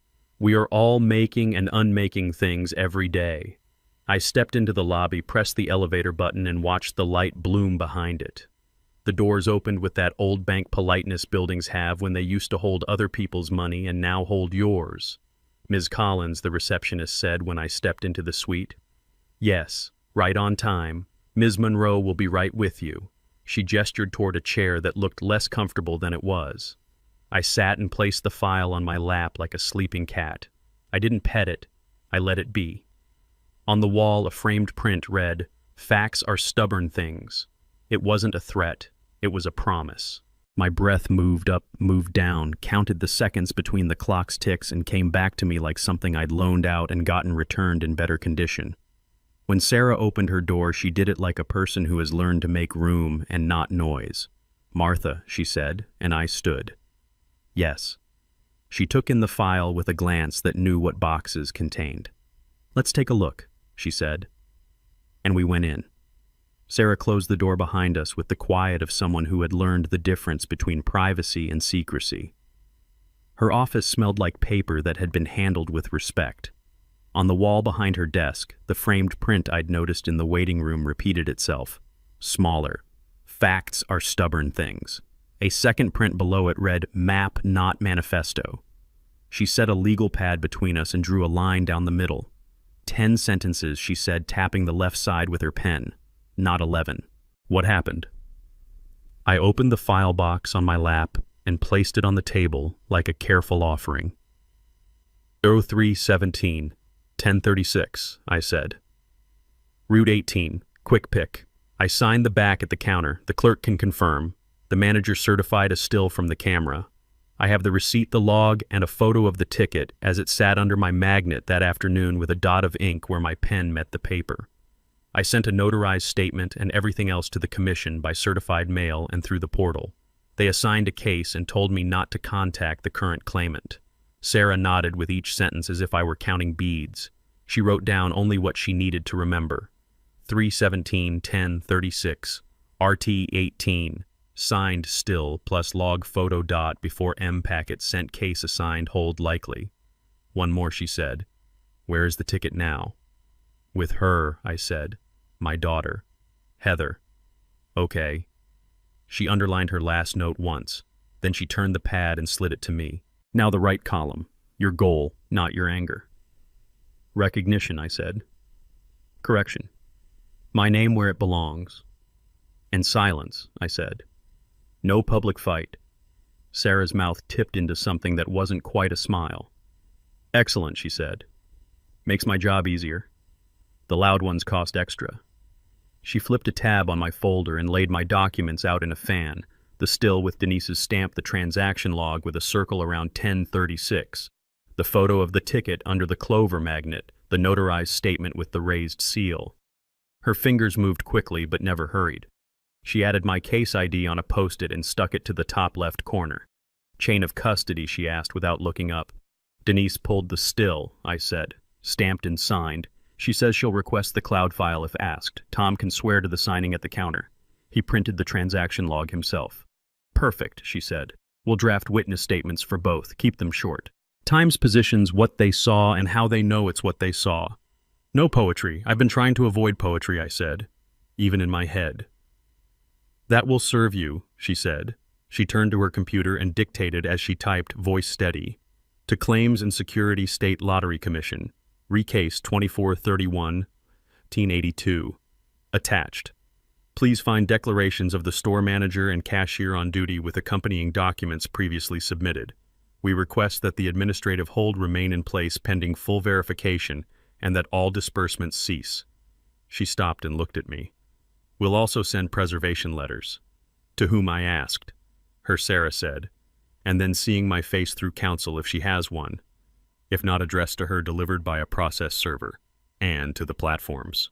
And to anyone we can identify as having possession of related media, Realtor Title Company, the dealership that posted her lease because they like to tag clients to sell more of the same. Preservation, I repeated. The words sat clean in my mouth. It's a simple letter, Sarah said. Please preserve all communications, posts, images, and video relating to the claimed ticket purchase and expenditure pending resolution. Failure to preserve may be considered spoliation. She glanced up.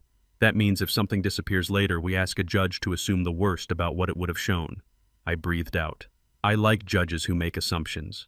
Judges like people who do their homework, she said. So we keep doing homework. She clicked and a document template opened. Names, dates, and a blank line waiting for a case number. She filled it in.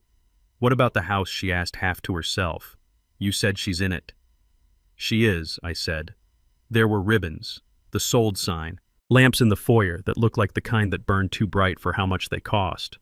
Sarah's pen paused. Names posted on the lawn and her pictures. I thought of the photo I'd screenshotted Heather's sandals on the marble, the edge of a listing flyer just visible in the frame.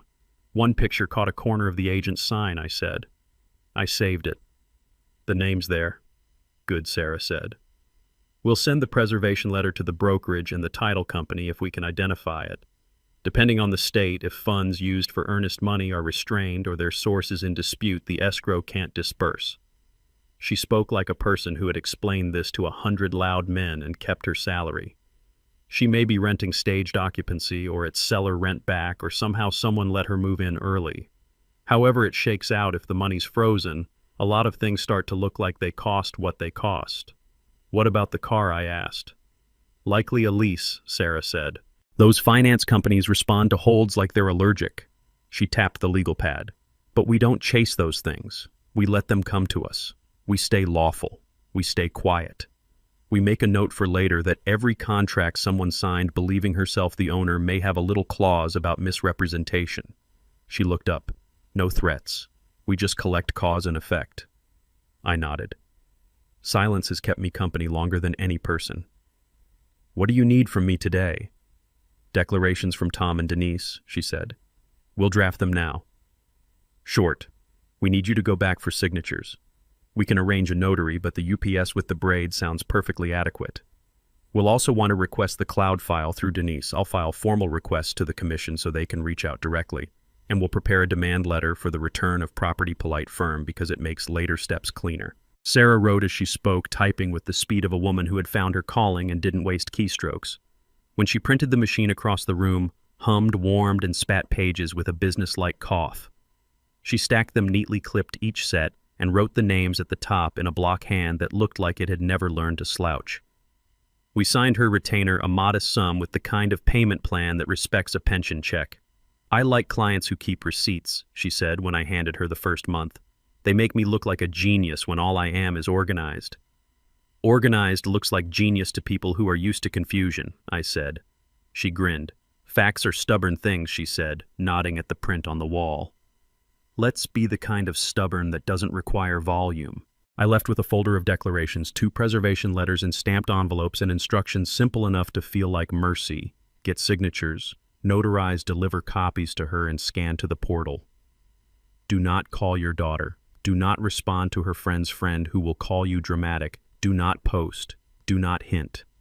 Let paper walk, she said, seeing me to the door. On the sidewalk, traffic made its everyday music.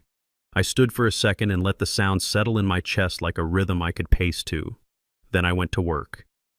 Tom read the declaration in the back room without commentary, lips moving over his name like a man seeing himself printed in a small-town paper for the first time. "This you?" he said, flipping the page, tapping the line where it said MS.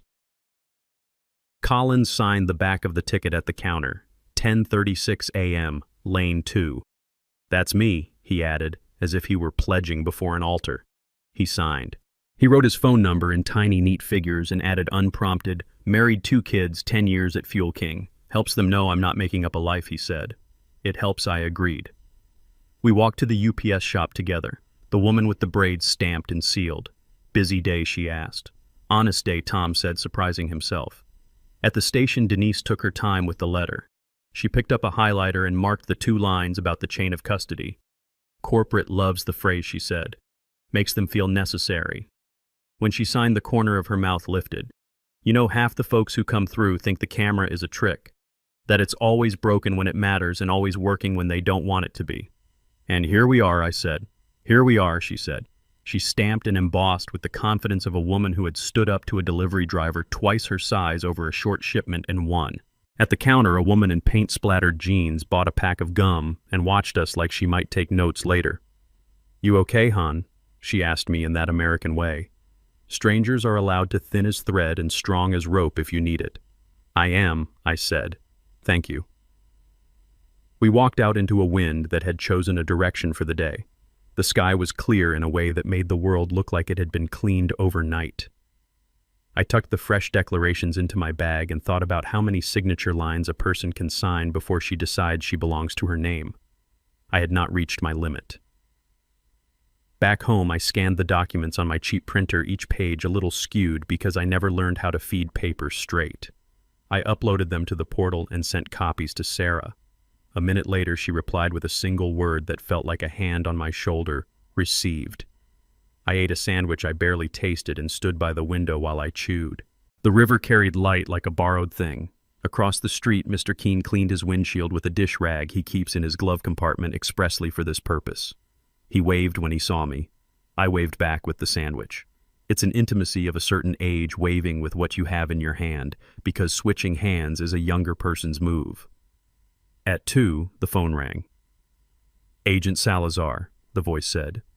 "We've received additional materials. We have contacted the merchant for access to the original file. We will also be issuing a hold notification to financial institutions linked to the claim."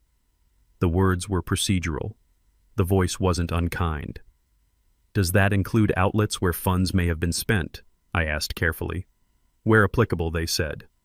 "We can't comment on particular institutions. We will advise you of the next steps." A beat.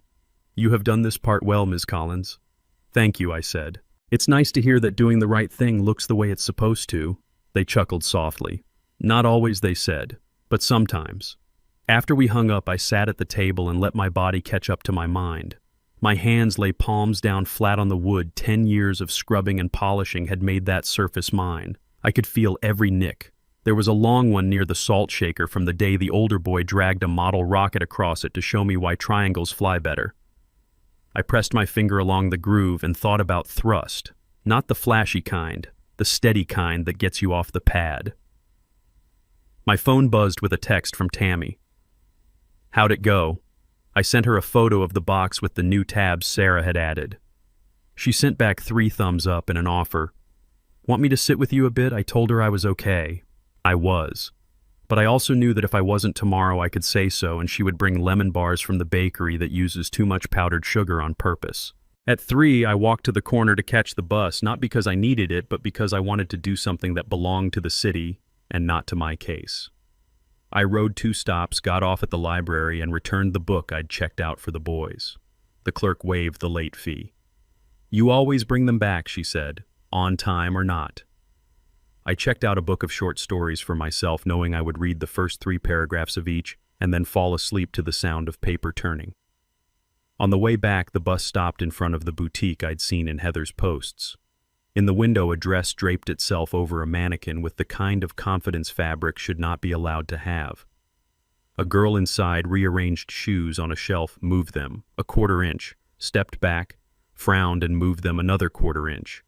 The register watched her with a small green eye. I did not go in. I didn't even slow down. I let myself feel the tug, then the release. If I had gone in, what would I have said? This is not the room we fight in. Back at my apartment, the radiator clicked in approval. I spread the preservation letters Sarah had drafted on the table and ran a finger down the lines, precise, unfussy, entirely boring to anyone who had never needed a record to outlast a tantrum.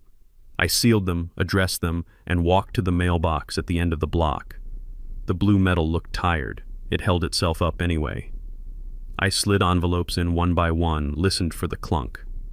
I believe in clunks. Evening arrived like it had an appointment.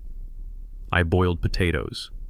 I mashed them with a splash of milk I could ill afford to use so liberally, and did anyway.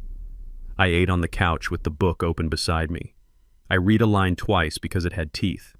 Then I closed the book and looked at my ceiling fan until the blades told me how fast night moves when you stop pushing. At 7, my phone hummed on the counter. I ignored it. Then it hummed again, then again. I turned it over. Unknown number. Unknown number. Heather. I let them all stack into a pile of need I did not have to address. A voicemail cut through the hums. I listened with the sound low, the way you do when the walls are thin and you don't want the building to hear your private pains. Heather, Mom. I don't know what you're doing, but this is getting ridiculous. You need to stop whatever paperwork thing you think you're doing. You don't know how this works. You're going to embarrass yourself. Eddie says, a pause. Just, I'm busy. Don't ruin this for me. I saved it.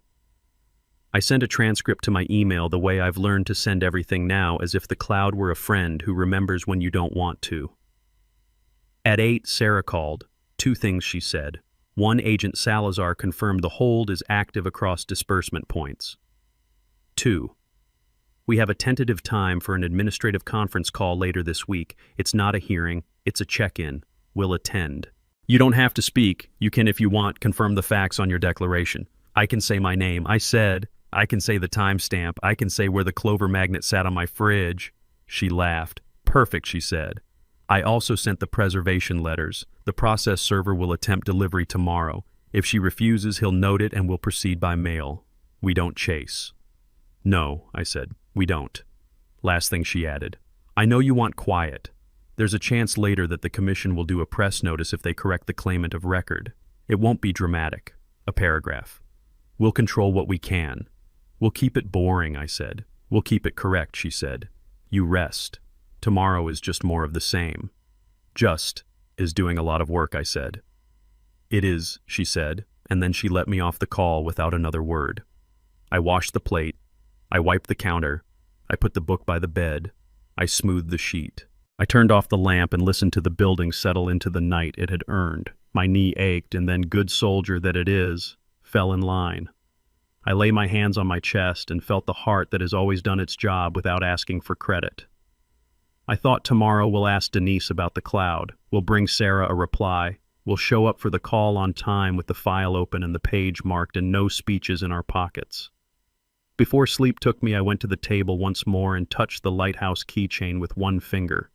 Its edges pressed into my skin like a signature I didn't need a notary for. Pick a good habit, I'd told Heather once. Keep it until it keeps you. In the quiet I had built, I heard the habit keeping me. I slept. Morning arrived carrying the smell of rain that hadn't fallen yet. The kettle sang. I dressed in the sweater with the repaired elbows because being mended is not the same as being broken.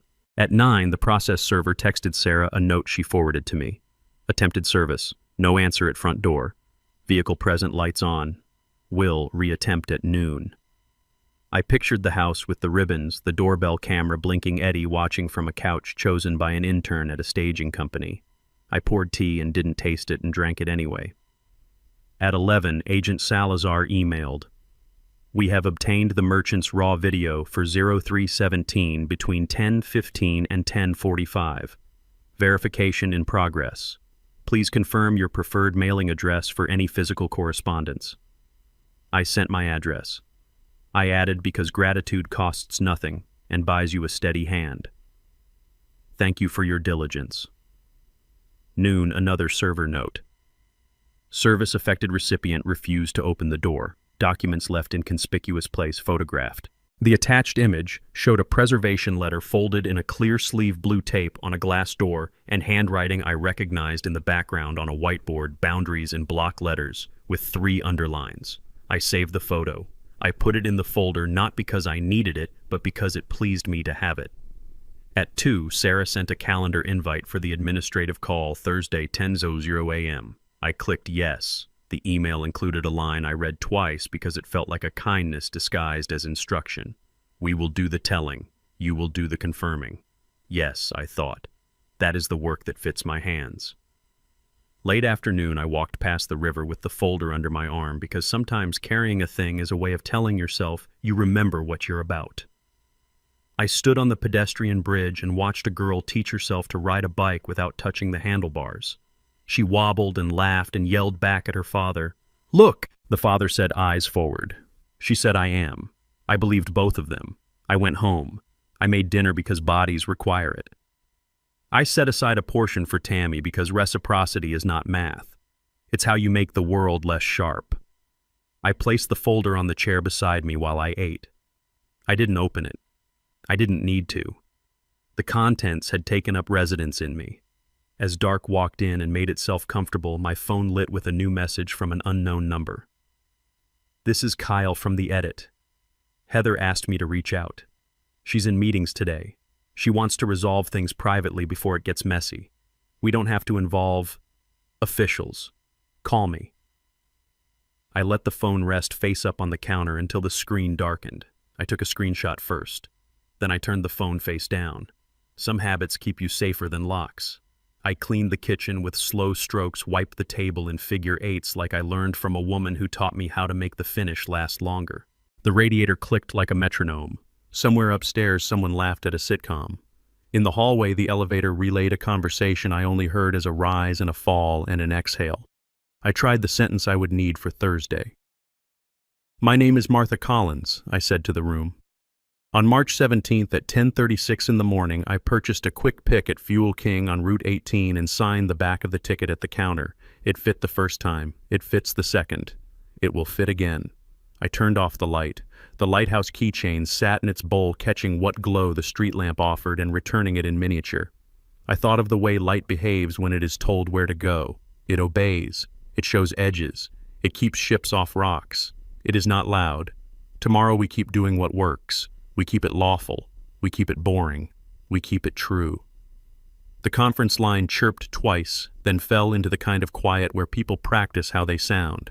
A recorded voice said we'd be joined shortly, like we were standing in a doorway with our coats already on.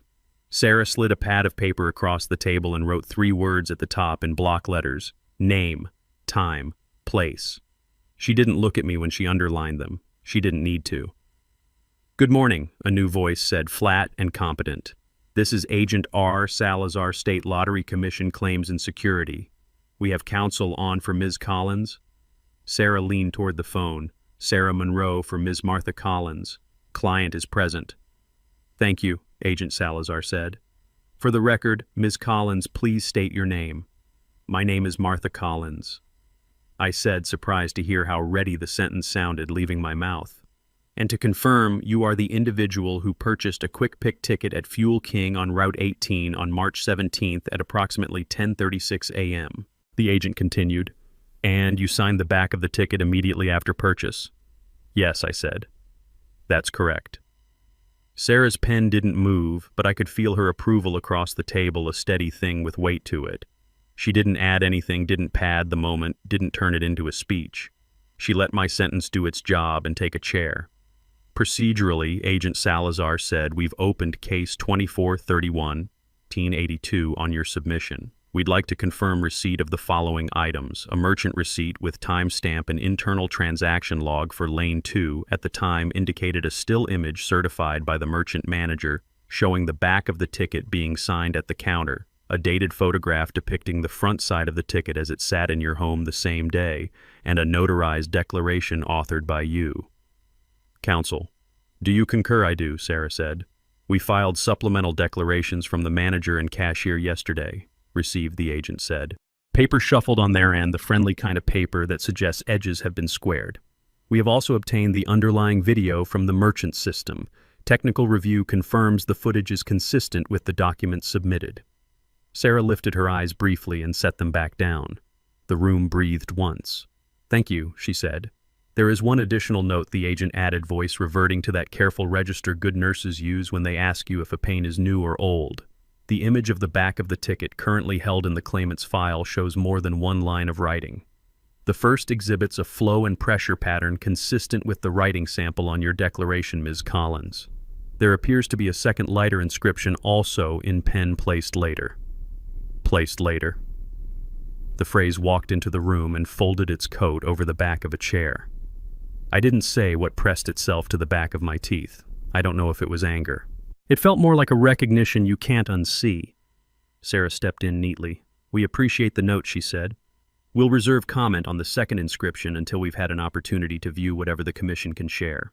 Understood, the agent said. At this stage, the commission's responsibility is preservation and verification. An administrative hold has been issued to the dispersing entity. We've notified associated financial institutions to maintain the status quo until the matter is resolved. This is not a determination on ownership. We understand, Sarah said. What's next? Supplemental statements, if any. We'll request chain of custody documentation from the merchant's vendor. We'll advise counsel for the current claimant that there is a dispute and that we expect preservation of relevant materials. If parties resolve it privately, we can close on stipulation. If not, we proceed to a formal determination. Thank you, Sarah said. We'll continue to provide anything requested. The agent paused. Do not contact the other party. They repeated, not because they thought we would, but because some people think the rules are invitations. Direct everything to us. I won't, I said. My voice didn't crack, didn't sweeten itself to be liked. It stayed where it belonged. The call ended with a soft click that made the room sound larger. Sarah exhaled and set her pen down. That, she said, was as good as a call like this gets. Placed later in time, I repeated, hearing the words the way you hear your name in a crowded room. She nodded once. It's not unusual, she said. Fights over paper attract pens. We didn't clink coffee cups, didn't celebrate, didn't pretend this was more than a step that needed taking. Sarah slid her legal pad toward me. On her column of names places we'd asked to preserve and keep folders from pretending they didn't know better, she added 3 more: the title company from the corner of the listing sign, the dealership from a tagged post, and a boutique that had been kind enough to post a photo of a smiling new client under a neon crown. We're not asking them for anything yet, she said. We're just telling them not to set anything on fire. I spent the rest of the morning in motion that didn't announce itself, walking documents up the hallway of Sarah's office to a scanner that liked to be fed 1 page at a time, calling Denise to let her know the commission might need her to click accept on an email from someone official, asking Tom if the dates on his declaration felt exact to him, because exactness matters when you're trying to tell the truth to strangers who like stamps more than tears. Tom laughed at that. Dates felt like dates, he said. I don't remember birthdays, but I remember March 17th. I appreciate you, I told him. You should see me organize the jerky display, he said, and I could hear the grin in his voice. By noon, I stood in line at the courthouse clerk's window to file a simple civil notice Sarah had prepared. Nothing dramatic, just a page saying, there's a dispute and a request that the court calendar room set aside if the commission needed judicial help. Across the hall, a couple argued sotto voce about a barking dog and an HOA fine. A man in a neon vest filled out a form with the patience of a person who has let machines decide things before and learned to live with it. The clerk, a woman whose hair had decided to rebel against its pins, and one took my papers and stamped the top with a thump like a heartbeat. Copy, she asked. 2, please, I said. 1 for Sarah, 1 for the box. On the courthouse steps, my phone buzzed with a number I didn't know and somehow already knew. A man introduced himself as representing Heather informally. He used words designed to sound like pillows, amicable, family, unnecessary. He said we should all come to the table. He said my daughter was willing to be generous. He said a lot of things that seemed to come from a script that had survived 100 uncles. Put it in writing, I said. Send it to counsel. So you have counsel, he said, like I had bought china I couldn't afford. This can be simple. It will be, I said. On paper. He huffed into the phone. People who try to move you with tone always forget how bodies like mine have already been moved by harder things. Back at Sarah's office, we sat with the map she kept taped inside a file cabinet, colored pins for agencies and offices not of the city but of the process. This goes here, she said, sliding a copy of the clerk's stamp onto the peg labeled Court. And this goes here, moving Agent Salazar's email into commission. Then she pinned a new card to a blank space she'd kept on purpose, counsel for claimant. She wrote beneath it in pencil, asked for amicable. We both smiled at that. Pencil erases. Paper doesn't forget. Final for today, she said, is the preservation notices to the realtor and dealer. We're not accusing anyone of anything. We're telling them future you exists. Future me appreciates it, I said. At home, the afternoon folded itself over the river. I set the file box on the chair across from my kitchen table and began the small household acts that create a life, even on days that feel like you've been tasked with holding your breath. Swept crumbs into my palm, turned a dishcloth from damp to dry by flipping it lengthwise, watered the plant I can't name, and that somehow forgives me every month. These gestures didn't feel like distractions. They felt like faith. Tammy knocked and leaned in without waiting. I brought the lemon bars, she said. Powdered sugar measured by a person who thinks moderation is for furniture.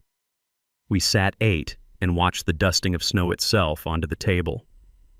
How'd your phone call go? She asked. Not pushing, not fishing. Clear, I said. And dull in the best way. She nodded, pleased. Dull makes it last. We talked about everything except what she'd come to hear until we did. I told her just enough that the commission had placed a hold, that they liked documents more than drama, that someone had tried to put another line on a thing that had my name first. She pressed her thumb to the table the way people do when they don't want to reach for your hand because reaching would be too much. Good, she said. Let paper walk. Before she left, she dug in her tote. Cousin says Sarah's as good as you think, she said, handing me a little foil-wrapped parcel. Also, I made you supper in case you forgot to eat. Lord knows I do when I get righteous. I laughed, hugged her, and felt steadier because the building of a case and the building of a dinner can live in the same hour. The email from the title company came at 4 boilerplate with a conscience. We have received your counsel's notice and will preserve records related to redacted pending resolution. For privacy reasons, we cannot confirm client identity or status. The dealer replied with a photo of a policy taped next to a coffee machine. We do not comment on or release client information without authorization. This is the release we will require from the client should the commission request it. The photo included someone's half-finished donut on a napkin. I liked that better than a logo. Paper lives where people do. At 5:15, Sarah forwarded a note with no frills. Commission has confirmed raw footage consistent with still. Hold continues. Counsel for the claimant requested clarification on process. No further action required from you today. She appended a line that made me smile. Boring is winning. For the first time that week, I turned on the radio while I cooked. A talk show host made a joke that wasn't funny and didn't matter. I peeled carrots and listened to water in a pot, considering boiling and then committing. My knee grumbled as I shifted my weight. I gave it a small circle with my heel and it quieted. The room smelled like onions across oil, an aroma that has fed more families than compliments ever will. Halfway through the onions, my phone rattled across the counter with a string of messages that put me in mind of Hale. The first was from a neighbor of Heather's. I'd never met a photo of a paper taped to a glass door, blue painter's tape at each corner. The second was from an unsaved number. Are you happy now? The third came from the boutique that had posted the neon crown, the message a mistake, I think a bulk marketing blast about a trunk show that used exclusive 3 times in 2 sentences. I set the phone down and stirred the onions until they went from opaque to honest. When the sauce was simmering, I sat with my notebook and wrote 3 questions for tomorrow. What else might they ask Sarah to send? How soon will they schedule a determination if we don't stipulate? How much longer can I do nothing and still be doing something? The answer to the last one was simple: as long as it takes to do it right. The knock on my door at 7 wasn't violent. It had urgency in it, but not volume. I checked the peephole and saw a courier with a padded envelope and a fold in his shirt that said he'd been sitting in a car a long time. Delivery, he said when I opened the door. Signature. I signed. Inside a letter on heavy stock paper that curled at the edges like it knew my hands were warm. It was from counsel for Heather, addressed to Sarah and copied to me, words stacked and smart the way he'd sounded on the phone, proposing a family resolution that involved a stipend with an end date and a promise to avoid adverse public optics. It included an offer to set me up in a comfortable arrangement if I would withdraw any filings and cease contact with regulatory bodies. I set it on the table like something that might stain. Then I drafted a 2-line reply to Sarah received. No comment until you advise. She called a minute later. We'll decline, she said, not unkindly. We'll do it with grace. And we'll attach a copy of your declaration again in case anyone thinks the paper changed overnight. What happens if they stop pretending to be nice, I asked. They file, Sarah said. Or they don't. Either way, the commission keeps doing what it's doing. And we, I asked. Keep boring, she said. I slept that night in a way that felt like a room finally figuring out where the furniture should go. The dreams that came were ordinary: a grocery aisle where the lemons were on sale, the boys laughing at a joke I never heard, but knew I'd like a lighthouse keychain that didn't light up so much as sit there and say, "This is the way." Morning brought the sound of rain that had been promised and delivered. The administrative conference wasn't until tomorrow. I made tea, I folded a stack of dish towels with the old pleasure of corners that match. My phone buzzed with a single line from Agent Salazar. Commission will notify claimant counsel of hold update today. Do not engage. I wrote in my notebook, they'll hear it from someone who isn't me. At 10, I walked to the post office with a small stack of envelopes I didn't trust to email alone. Doris looked up from her station and gave me the look she gives to people who've learned how to fill out the green cards without asking. Certified, she asked. 2, I said, and return receipt.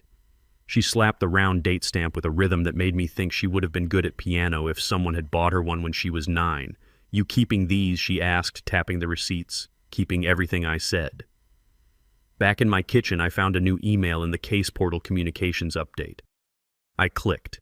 A bland paragraph informed us that claimant has been advised of the administrative hold and the ongoing verification process, and that non-essential promotional activities are paused.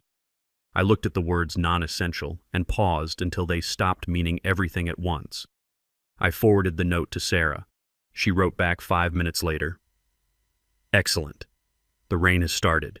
At noon, the process server texted Sarah a photo that she forwarded to me with a single period. The photo was of Heather's glass door again. The blue-taped preservation letter still clung there, beaded with raindrops like a thing under glass in a museum.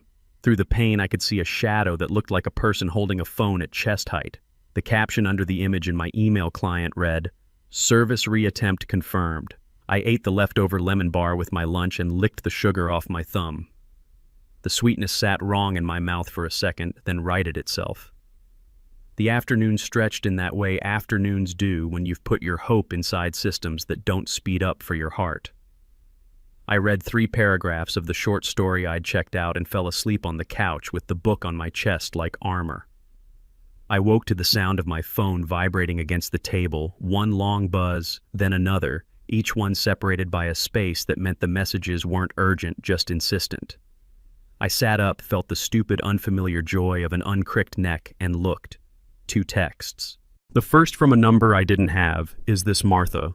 This is Denise. Corporate sent me a link. I approved the release. The second from Agent Salazar received merchant file. Thank you for assisting. I wrote back to both.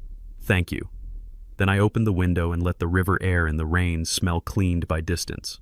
Late afternoon, the phone lit again. Sarah. Short one, she said. Commission counsel wants a live voice for your confirmation tomorrow. You won't be cross-examined. You will be sworn. You'll say your name and your sentence. Then I'll say the rest. I can do one sentence, I said. I know she said a laugh under it. That's why you're an easy client. I wasn't always, I said, thinking of the years when I filled silences with explanations no one ever asked for. People aren't their worst habits if they stop feeding them, she said. Get some sleep. We're going to make tomorrow tedious for anyone expecting theater. I watered the plant again even though it didn't need it, and was rewarded 10 minutes later with a little spill onto the saucer that said I'd been a touch too generous. I wiped it up and told myself I'd get better at measuring. A little before sunset, yet another unknown number introduced itself. Kyle from the edit again. We've got some flexibility on that resolution if that makes this go away. Cash possible. Discretion guaranteed. I took a screenshot. I forwarded it to Sarah with a single word, documented. She replied with a single word, filed. The last light left the room and took any inclination I had toward noise with it. I made a simple dinner half as much as I would have last month and twice as satisfying. I placed the file box on the chair across from me and put my hand on the lid, not to pat it, not to thank it, just to feel the cool plastic under my palm. It felt like work done, not luck found. When I turned out the light, I stood at the window a long time, the building windows across the street winking on one by one like a roll call. Somewhere a siren sang its purposeless song and went quiet. Somewhere a dog announced a passing thunder and got shushed. In my kitchen, the lighthouse keychain caught the last dirty scrap of streetlight and returned it modestly. Tomorrow I will say my sentence and let the paper walk. Tomorrow someone on a line will ask a question and I will answer without a story. Tomorrow a machine will produce a number and a person will write it down and a process will proceed and nothing in my house will move except air. Somewhere else a card will be swiped and a screen will frown. Somewhere else a caption will get typed and not posted. Somewhere else a voice will raise itself against an empty room. Here in my kitchen the kettle will sing and stop, and I will hold a cup in both hands like a person who understands that warmth can be made. And the quiet I have chosen will keep doing its work. The tow truck took the car at 6:12 a.m., quietly as a secret being corrected. It backed up to the mansion with its hazard lights blinking like patient eyes, the winch unspooling a steel line that sang under its breath. The convertible's alarm tried to make a fuss for 10 seconds, and then gave up like most expensive things do when the system says no. A neighbor filmed from behind a curtain. The video arrived on my phone before I finished my first cup of tea, a blue bubble from a number I didn't have captioned. Only saw this on my morning walk. Thought you'd want it. The shaky frame caught a sliver of the sold sign and the wet gleam of the driveway. Someone stood in the doorway, arms folded, too tall to be Heather, too still to be a kid. I set the phone face down and let the kettle finish its song. The apartment smelled like steam and the inside of a clean cup. Silence stood in the room with me and didn't ask for a chair. I waited for the next sound. It came 5 minutes later, a chime from the case portal. Administrative note supplemental financial holds transmitted. Non-essential disbursements paused. There's a kind of language that never touches feeling and still moves your day. I read it twice, not because I needed to, but because the words arranged a calm I could live inside. At 9, Sarah slid into my morning like a hinge that has been oiled properly. Short update, she said. Commission confirmed lender notifications went out at dawn. You may see ripples. I already did, I said. She didn't ask how. Let them wave, she replied. You and I have the conference at 10:30. Same drill. Name, time, place. I'll do the rest. Name, time, place, I repeated, and the words fell into their grooves like teaspoons in a drawer. I set the phone in the green bowl by the door with the lighthouse keychain and watched the two objects agree with each other. Then I did the little things that keep a morning honest, folded the dish towel into quarters, flipped the sink mat to dry, pulled the bedroom shades halfway to tell the day I was willing to meet it, but not all at once. The river outside went about its business, the color of wet pewter.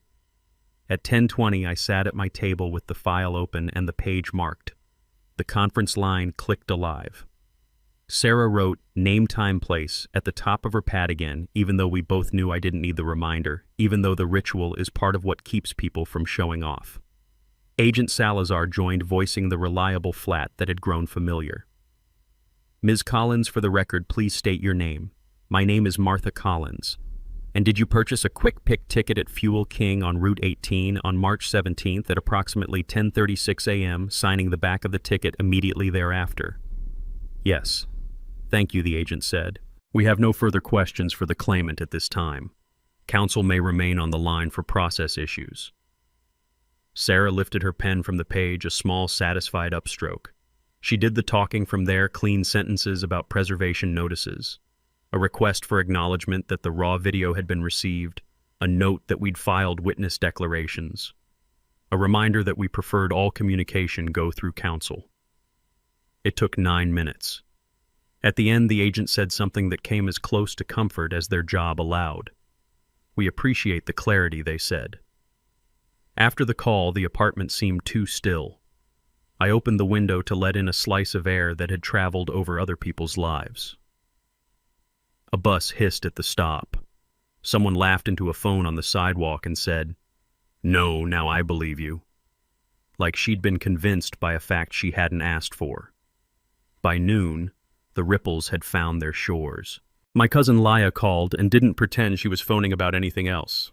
"Don't hang up," she said, and then lowered her voice, because people lower their voices when they think they're passing you a gift wrapped in gossip. "I was dropping off flyers at the school and saw 2 men in ties leave that house with empty hands. You know the type, smooth shoes, clipboard. And get this, the realtor took down the private showing by appointment only sign from the lawn. Gone. Just a little rectangle of dead grass left." "Thank you," I said. "You don't sound surprised." "I'm not," I said. "How are the boys?" "Fine," she replied, reorienting because the question had no gossip inside it. "They're with Tammy's niece this afternoon. Paper crafts. Glitter everywhere. Prepare your soul." "Glitter is a long-term commitment," I said. She snorted. "You're not wrong." I hung up and made a sandwich. I ate standing up while staring at the corner of the table where the varnish had worn thin from years of plates and elbows. In the afternoon's second text volley, a PTA group chat screenshot found its way to me. Someone asserting that a certain parent had promised to underwrite the playground resurfacing and then went quiet. Another parent chiming in that these kinds of pledges always fall through a third, reminding everyone to be kind. On cue, 3 heart emojis lined up like little salutes. I put the phone down and washed my plate. At 2, Sarah buzzed with a tone I now recognized as not urgent. "Do this soon. Forwarded you a PDF," she said. Commission counsel had to remind claimant's counsel about preservation. He's cooperative now. Also an email from the dealer's legal confirming they'll hold records if asked. And she paused, and the pause held something I might have called satisfaction, if I were the type to call anything that the commission's internal report notes a second inscription crowded under yours. We'll get a sanitized image eventually. For now, the phrase in their file is the same, later in time. "Someone tried to write on a finished story," I said. "People do," she replied. "Our job is to show the ending belongs to the beginning." "Map, not manifesto," I said, seeing her wall in my mind. "Exactly," she said. "You holding up I am," I told her. "It's a day that rewards paperwork." Around 3, the boutique that had sent me an exclusive event blast by mistake the week before did it again. This time the email started with "Dear Heather" and then leapt into a tone I couldn't categorize: excited, apologetic, alarmed. "We regret that your card on file did not process. Please contact us to provide updated payment information or a new method." It was a mass message sloppy with mail merge and malpractice destined for an inbox that knew how to screenshot faster than to solve. It had found the wrong Martha, or the right one. I didn't forward it, I didn't print it. I let it float in the little pond of my inbox and kept my hands on shore. There is a point at which adding one more page to a file makes the whole stack look less like truth and more like hunger. At 4, Mr. Keene knocked with a plastic container of chili he claimed he'd made and I suspect had bought from the diner on the corner. "Heard your kettle yesterday," he said, by way of apology for listening to things that weren't his. Steady sound. Good sign. "It is," I said. We stood in the doorway a moment, two people who had learned how to talk without saying the thing themselves. "How's your sister?" I asked. "Bossy," he said. "But alive. Good." He tipped an imaginary hat and shuffled off a man who gets to his point by walking past it very slowly and then pointing backward. An hour later, the building's mailboxes sang their tinny song, overdressed keys, one after another opening and closing. In my slot, a white envelope with a window and an official seal. I carried it upstairs without letting the corner bite my palm. Inside, a formal acknowledgement from the commission that the claim was under review and that further public statements would be limited to protect the integrity of the process. No names, no drama, just a sentence shaped like a locked door. At 6:30, Tammy texted me a photo that would have made me laugh another year. The PTA bulletin printed on bright paper with a last-minute line overlaid in black playground pledge delayed. Fundraiser will proceed as planned. Underneath the clip art of a seesaw. Wheels turning, she wrote. I sent back a line that wasn't a victory lap so much as a weather report. Rain keeps its promise. I didn't cook. I warmed Mr. Keen's chili and ate it standing by the window, the river lifting a dull shine in the streetlights. The car that had been idling outside Heather's house later in the evening, that big patient SUV with an interest in repo work, sat 2 doors down, lights off engine, barely a whisper. I wondered what they were waiting for, then corrected the thought. Not waiting, watching. That work has its clock. A little before 8, a message slid into my phone with no salutation and enough breath to fog glass. "You are ruining my life," it read. "This is your fault." It came from a number I didn't have saved but knew. The second message landed on top of it like a brick on a pile that doesn't want weight. "You can't love someone and do this."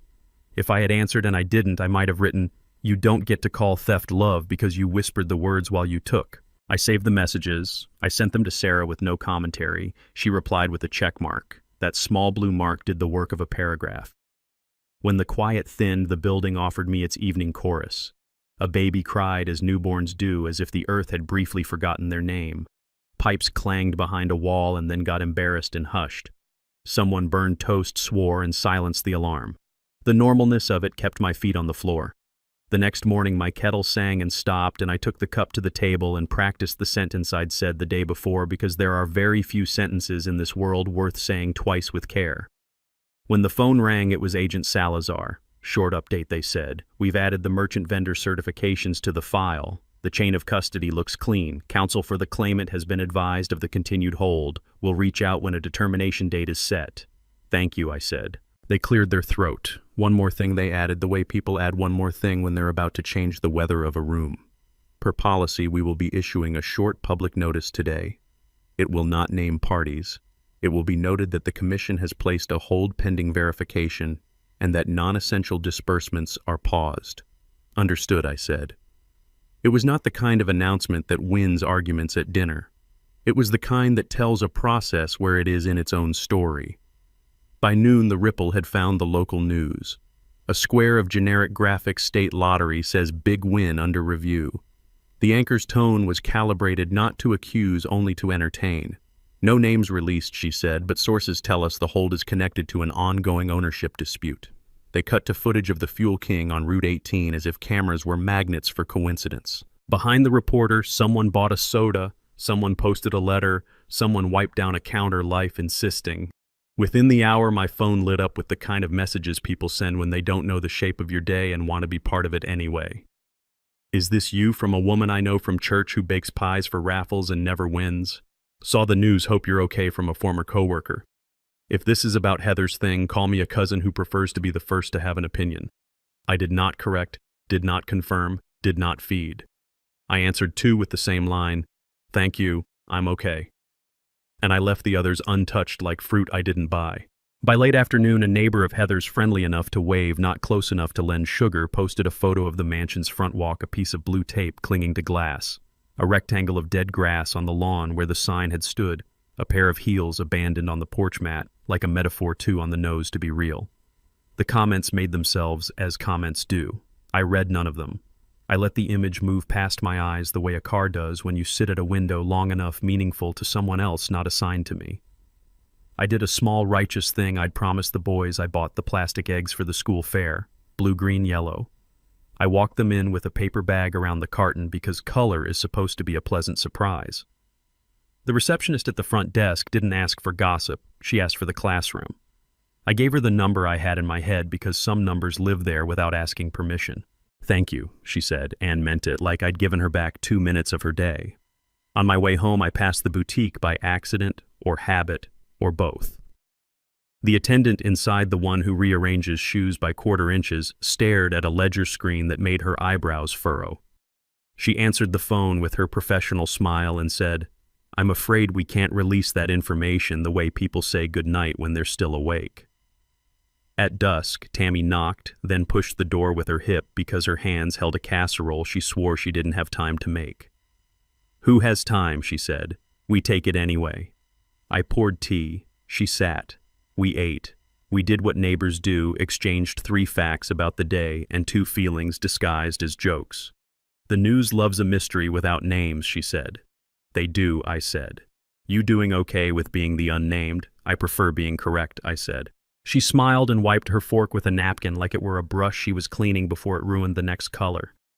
"You know," she said, "some folks think strength is a noise. You're bad news for their theory." "Quiet runs cheaper," I said. We didn't hug when she left. We held each other's eyes the way people do when they've borrowed courage from the same shelf. That night the building held its breath for a second and then let it out. My phone chimed once again and again. Heather, then Eddie, then a number I finally named as Kyle. I turned the phone over so the screen kissed the wood and made no light. I watched the small circle of wet on the table evaporate where the cup had sat.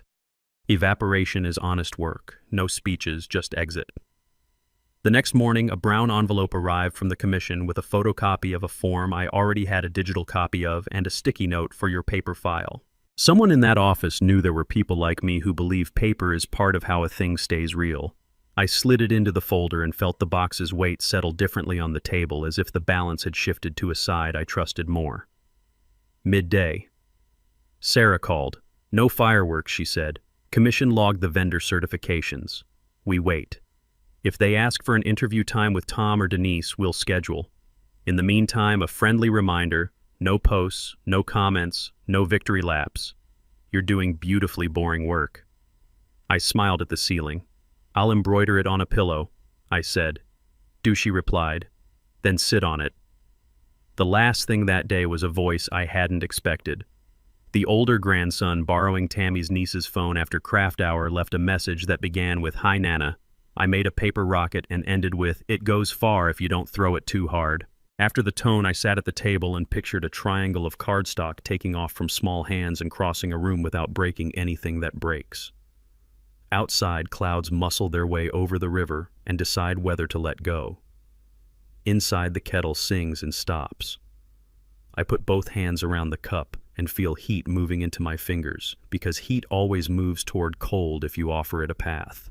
Somewhere out there, a person is on hold listening to a song that has nothing to do with their life, while a clerk reads a case number in a tone that will never make the news. Somewhere a doorbell camera records a man leaving a piece of paper that will curl at the edges in the damp. Somewhere a caption gets typed and deleted, and then the phone gets turned face down on a table where water has left a ring that no one bothered to wipe.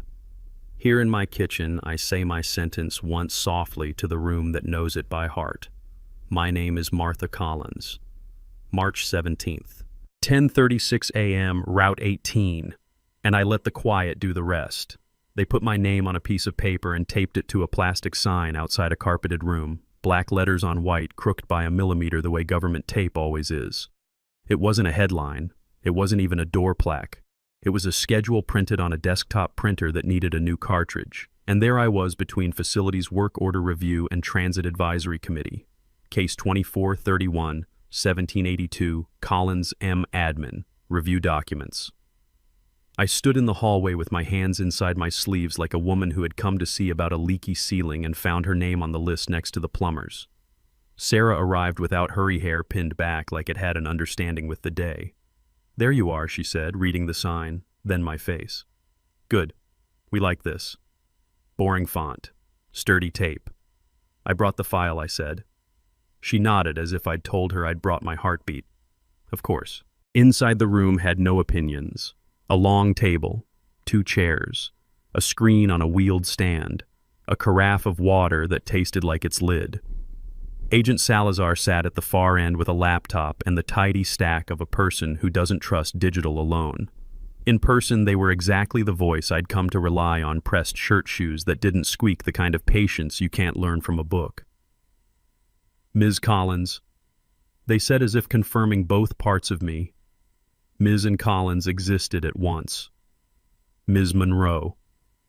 Sarah set her pad down, drew a line across the top, and wrote the 3 words that have taken to living on her paper when I am in the room. Name, time, place. I let them steady me without asking them to hold my hand. We'll review documents previously submitted, Agent Salazar said, and add vendor certifications and metadata analyses to the file. No determinations today. It sounded like a weather report from an honest station. Overcast, no thunder.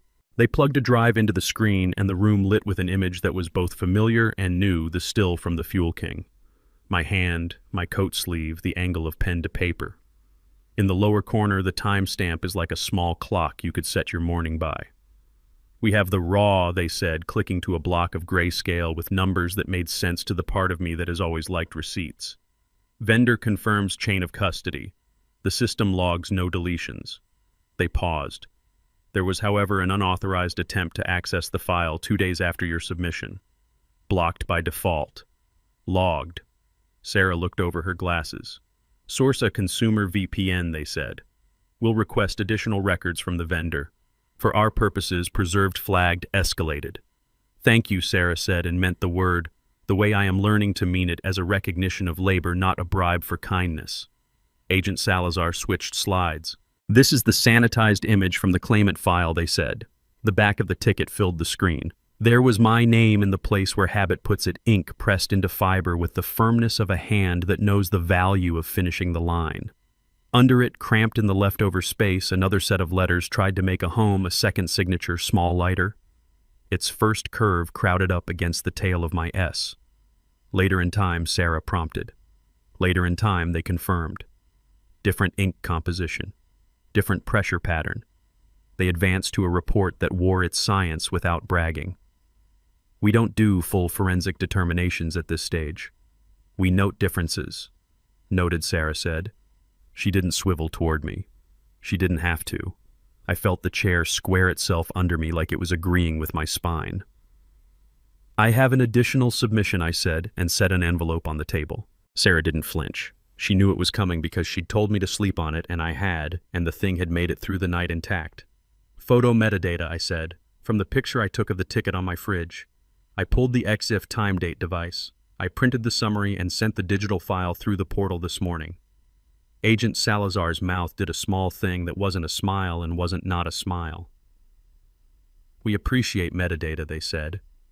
They flipped through the printout, checked a box on their form with the satisfaction of someone who enjoys a clean checkbox, and slid the paper into the stack in a way that made it look like it had always belonged there. We sat in the ordinary quiet of official rooms. A printer hummed down the hall.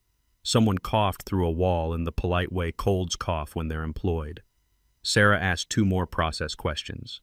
The agent answered without flourishes.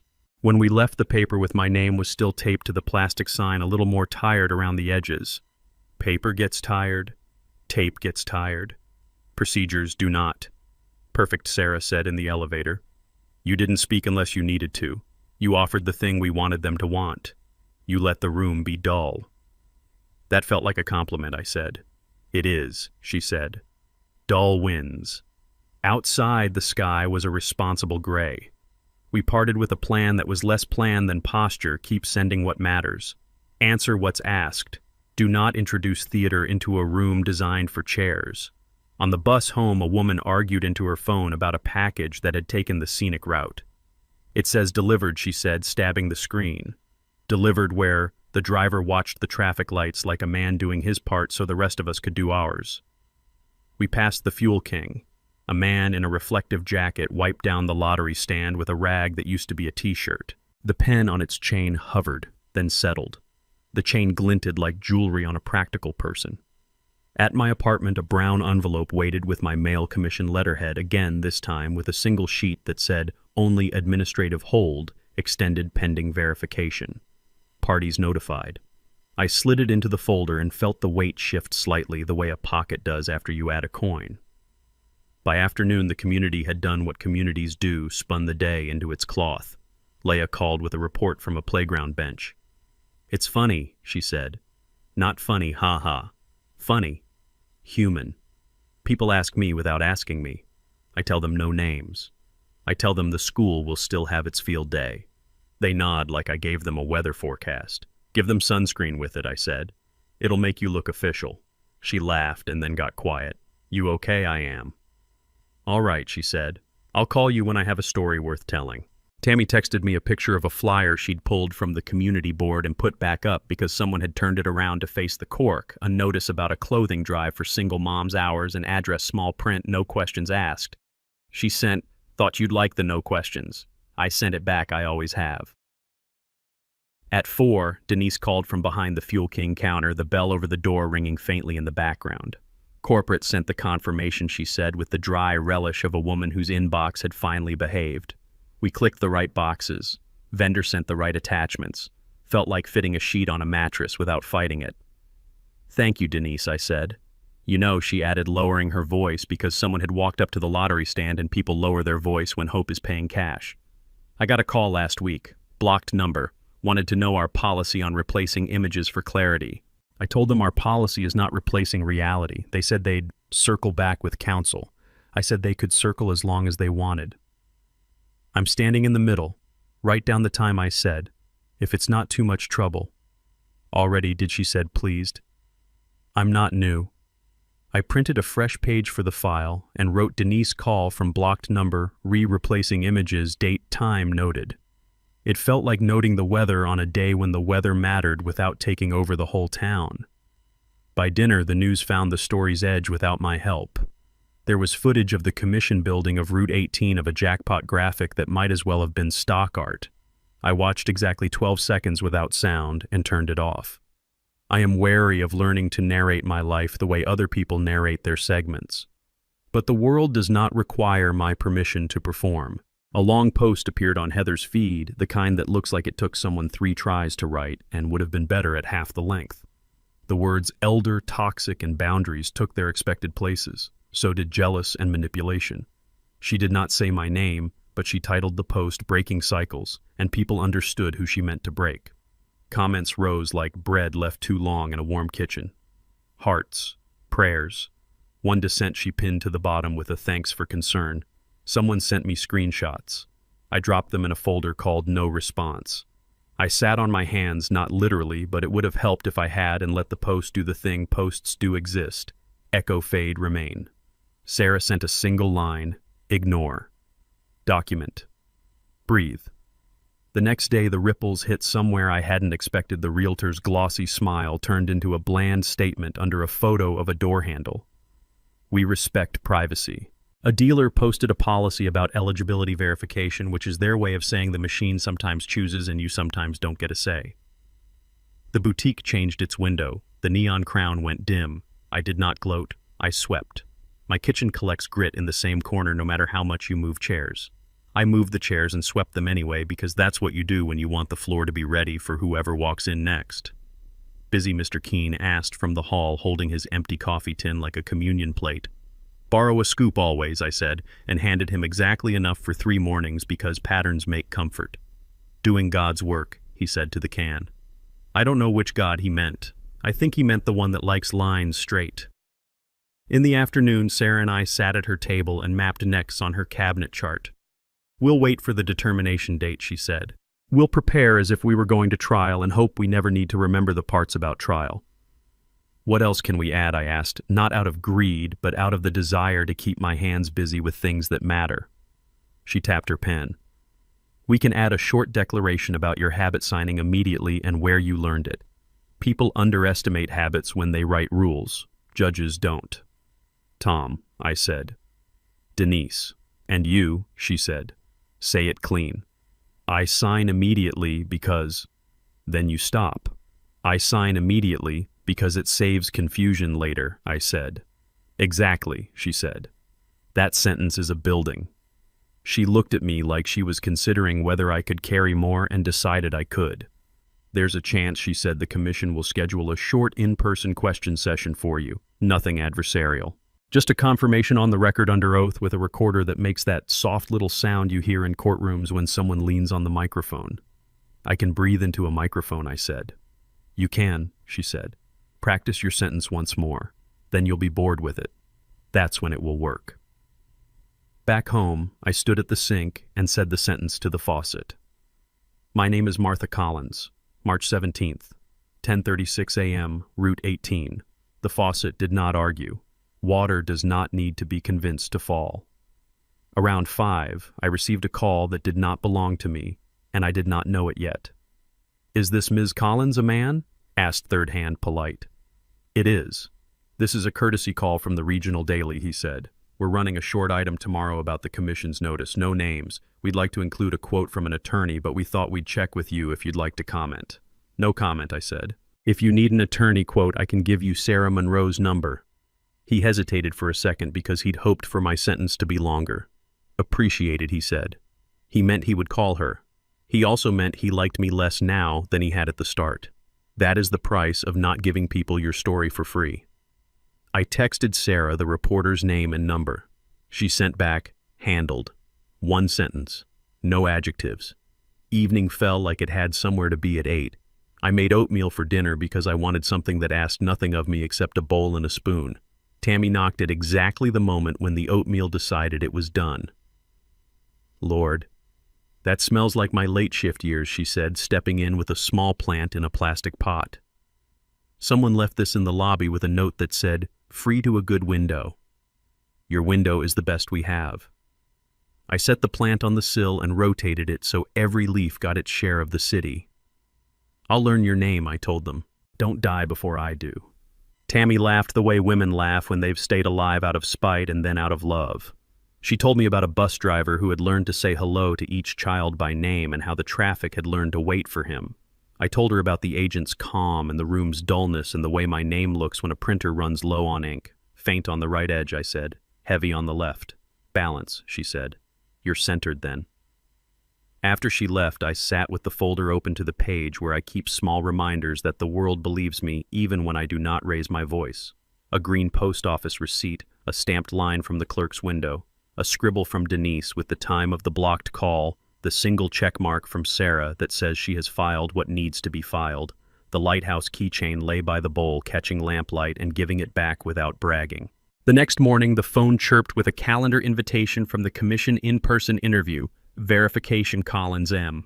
A half-hour block.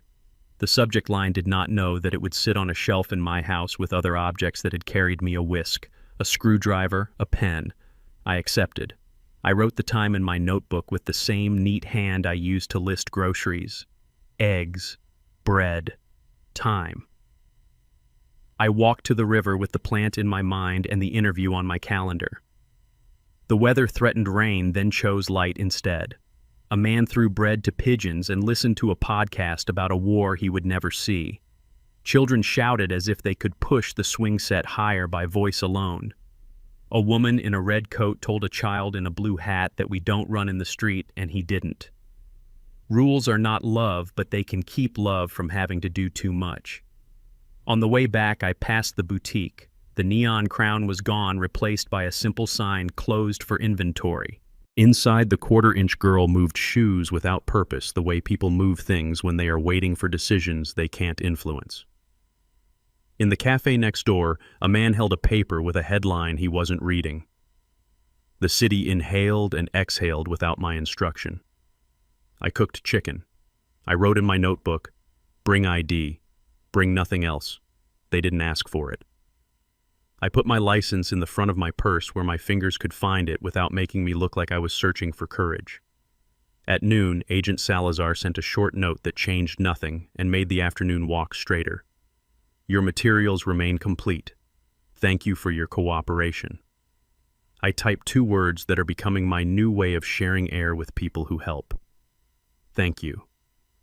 The last event of the day came wrapped in self-importance, a message from a man whose name I had not learned but whose tone had introduced itself more than once. We're willing to revisit our offer. Confidentiality remains key. We'd rather not see anyone embarrassed. I took a screenshot. I filed it. I answered him the way Sarah has taught me to answer people who want to move me off center. Please direct all communication to my counsel. He wrote back a paragraph that was meant to feel like velvet and felt like mold. I didn't read past the first line. Paper can walk without me watching. Night brought quiet. I didn't have to earn. I set my clothes for tomorrow on the back of a chair the way I used to do on school nights for Heather when she was small and mornings were emergencies by default. Blouse skirt shoes that make no noise. I ironed the collar and set the iron back in its place and stood for a moment with my palm on the smooth fabric like a woman blessing a table. Before bed, I said the sentence once into the dark so I wouldn't need to say it in my sleep. My name is Martha Collins. March 17th, 10:36 a.m., Route 18. It landed where it needed to on the nightstand next to the plant Tammy claimed from the lobby under the watch of a keychain shaped like a lighthouse that has no batteries and does not need them. In the morning, I will walk into a room that records and I will let it record me. I will hold my ID in one hand and my silence in the other. I will look at the person who asks and answer the part of the question that asks for facts. I will not apologize for how long something took to become clear. I will not bring another person's noise into a room designed for the absence of it. Somewhere else a caption will be drafted and backspaced. Somewhere else a doorbell camera will capture a courier leaving an envelope that curls at the edges. Somewhere else a crown will dim. Here I will put on my repaired elbow sweater and my shoes that do not squeak, and I will lock my door with the gentle twist a woman learns when she has spent years turning keys inside rooms that were not hers, and then finally learn to move into one that is. Then I will go say my name and let the rest of the paper walk ahead of me like a quiet procession that does not need drums. The red light on the recorder blinked once on off like it was considering my name before it agreed to keep it. The room smelled faintly of carpet glue and new binders. A secretary with a stack of forms bigger than her arm turned down the volume on a wall clock that ticked as if it wanted attention. Agent Salazar sat across from me at the table, a slim folder open, a pen poised like a conductor refusing to let the orchestra get ahead of the score. Sarah sat to my left, legal pad aligned with the table's edge, the top line already printed in her block hand, name, time, place. "Please raise your right hand," the clerk said. I did. The light blinked again and stayed steady. "Do you swear to tell the truth, the whole truth, and nothing but the truth I do? State your name for the record." "My name is Martha Collins, Ms. Collins."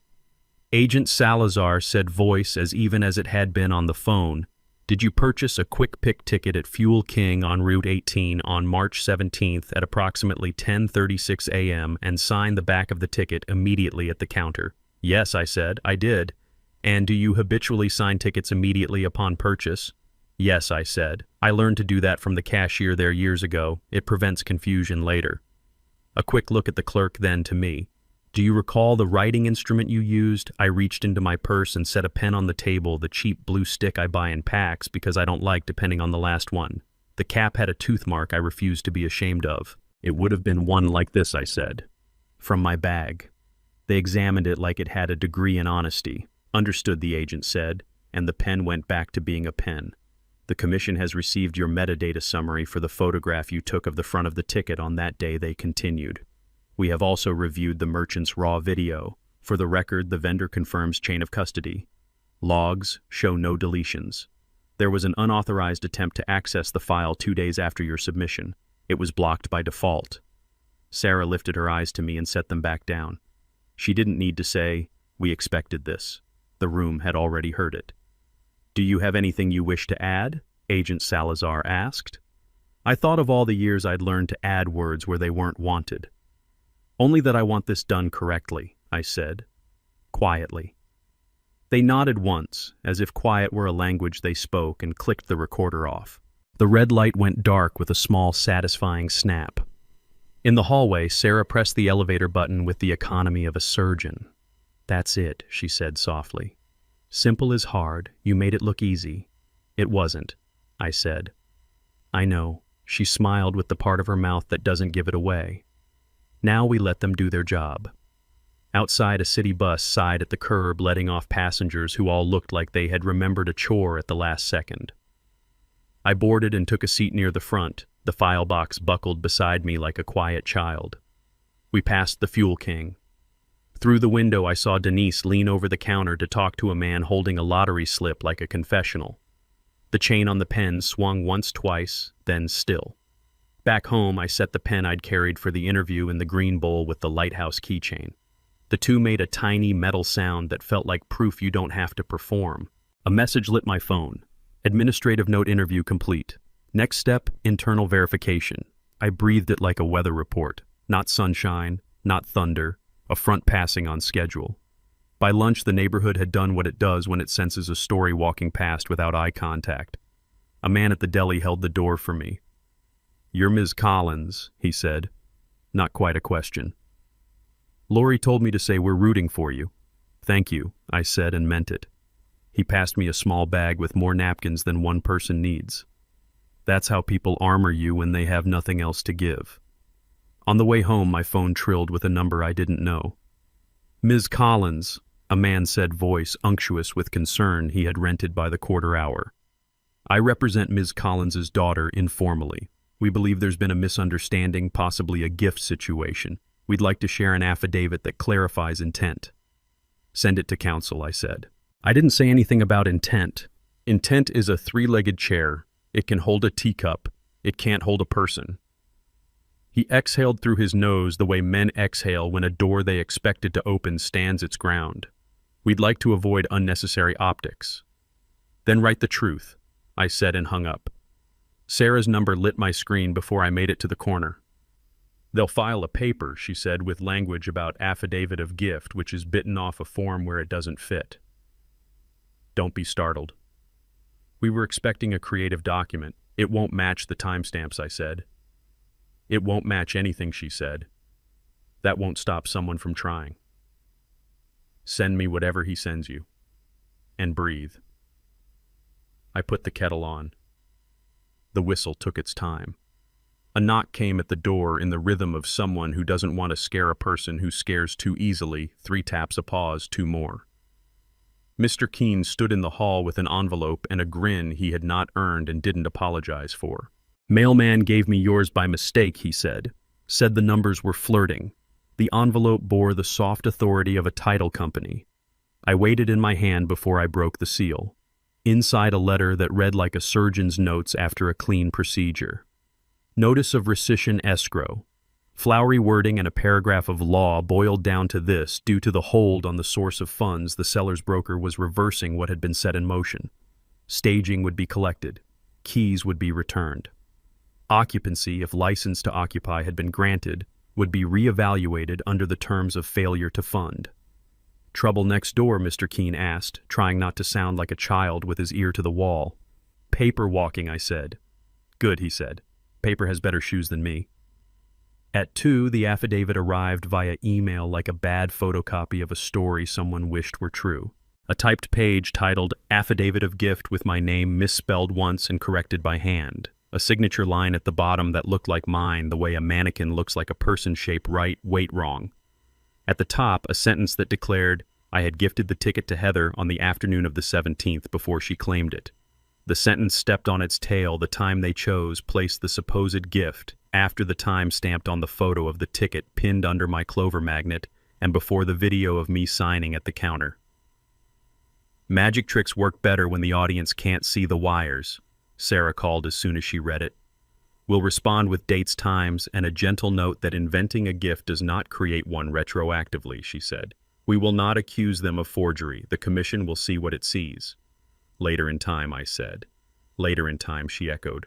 "We'll keep using their phrase until it belongs to us." I printed the affidavit and slid it into the folder marked Communications. I wrote in small, neat letters across the top, "Received X, Whites PM from Claimant Counsel." No response sent by me. I made tea, tasted it, found it bitter, and drank it anyway. Bitter belongs in the mouth sometimes. It keeps you from mistaking sweetness for truth. At 3:30, Laya called from the school parking lot. "They're taking the staging out," she said, voice low, conspiratorial, not unkind. "Men with soft shoes and shoulder straps." A boy asked if someone had died. "No," I said. "Something lived correctly." "They put a sign on the door," she added. "Not eviction. Something about access and license. I didn't get close enough to read the law on it. The font was small. Good, I said. Don't stand too close to other people's signs. By 4, the boutique where Heather had posed under a neon crown posted a photo of a bare wall. The caption said, "Closed for inventory." I didn't snip it for my file. Inventory is what stores say when they need to count what's left without crying. The message from Heather came at 5, not as a call, but as a string of words that had been edited only in the sense that she'd learned to spell check more than she used to. "You can still fix this, Mom. We can make a statement together. A misunderstanding. I'll take care of you when this settles. Delete whatever you sent. Don't embarrass me in front of everyone," she added. "Please." The second line hurt more than the first. I set the phone down and let the message sit in the light like a photograph that will outlive the camera. Every part of me that had once leaned toward excitement at that word together stood still. When the feeling passed, I forwarded the message to Sarah with no commentary. She responded with a period. I prefer a period to an exclamation point. People who use exclamation points to cheer you on have to rest. A period keeps its posture. Evening fell like a curtain trained by a careful hand. Tammy arrived with a paper grocery sack and defiance in her stride. "Chili again," she said, setting the bag on the counter. "It tasted better when I didn't make it." "I won't argue," I said. We ate leaning on the sink like the women we have been, 2 elbows, 1 bowl, 4 eyes on a window. "You'll sleep?" she asked. "I'm tired enough to sleep through someone else's noise," I said. "That's the trick," she said. "Tire yourself with your good work." Before bed, I turned the file box so the tab read "Lottery" in my direction like a book waiting for a reader to pick up where she left off. The lighthouse keychain lay on its side, the beam painted on the plastic chipped where Heather's hands once worked at it in a doctor's waiting room. I touched it with a fingertip and felt the shape more than the paint. We are what remains when the color gives up. Morning arrived like a teacher who has repeated the lesson so many times she no longer bothers to frown. In my inbox, 3 emails. The first from Agent Salazar, a line so dry it soothed, verification step complete. Drafting determination memo. The second from a title company paralegal, acknowledged. Documents preserved. And the third was from a regional paper asking Sarah for comment. She had replied with 1 sentence that said nothing and saved everything. I showered, dressed, and walked to the Fuel King with a box of cookies Tammy had insisted on baking for the counter staff, because gratitude tastes better with sugar. "You'll take them," she told me, pressing the warm box into my arms like a baby. "Don't argue." Denise met me at the door, eyes sharp, smile small. "You didn't have to," she said, taking the cookies and sliding them onto a shelf out of reach of the teenage stock boy who eats like hunger has a horn. "I wanted to," I said. "You did your job better than your job demanded." Tom joined us, wiping his hands on a towel that used to be a t-shirt for a band he'd never seen. "Corporate sent us a note," he said. "Said we did right preserving and all that. I printed it and taped it above the microwave. I told Manny it's our new safety poster. Save a copy for me," I said. Denise reached under the counter and handed me a single sheet of printer paper. At the bottom, a timestamp the exact minute the blocked call she'd told me about had happened. "Wrote it down the day of," she said.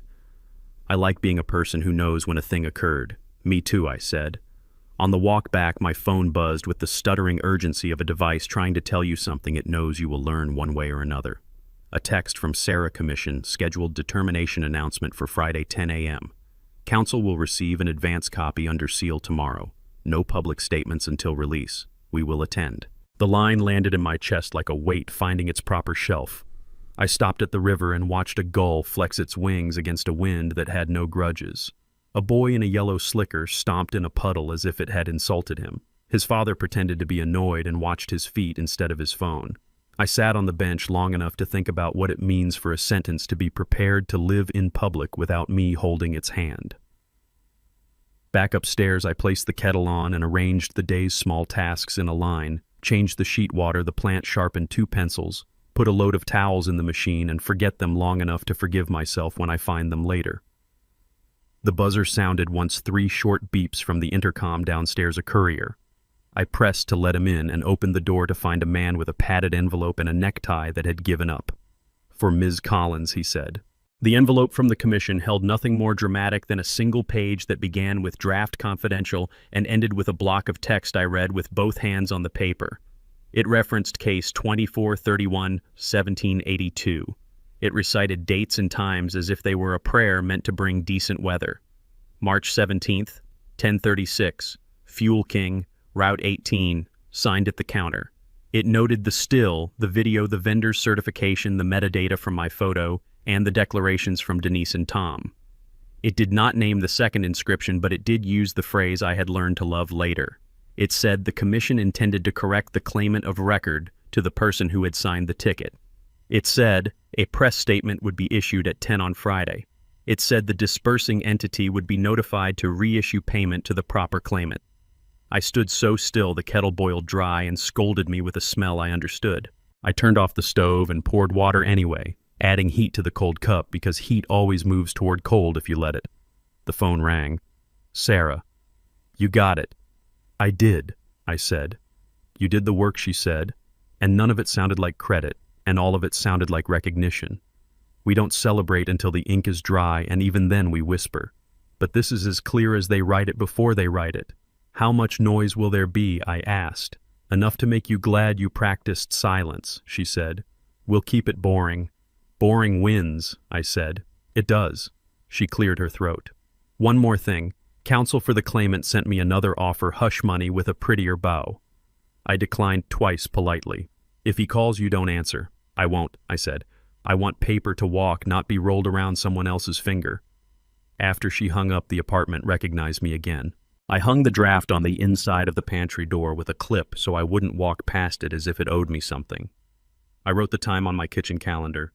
Friday, 10 a.m. Don't watch. Don't talk. Eat breakfast. Tammy knocked later with a paper bag and 2 bananas. In case your hands need busy work, she said, handing me a dish rag like a baton. Wipe something. It helps. Lighthouse still in the bowl, she asked, looking around as if the keychain could have sprouted legs. I held it up. Good, she said. Let it see you through.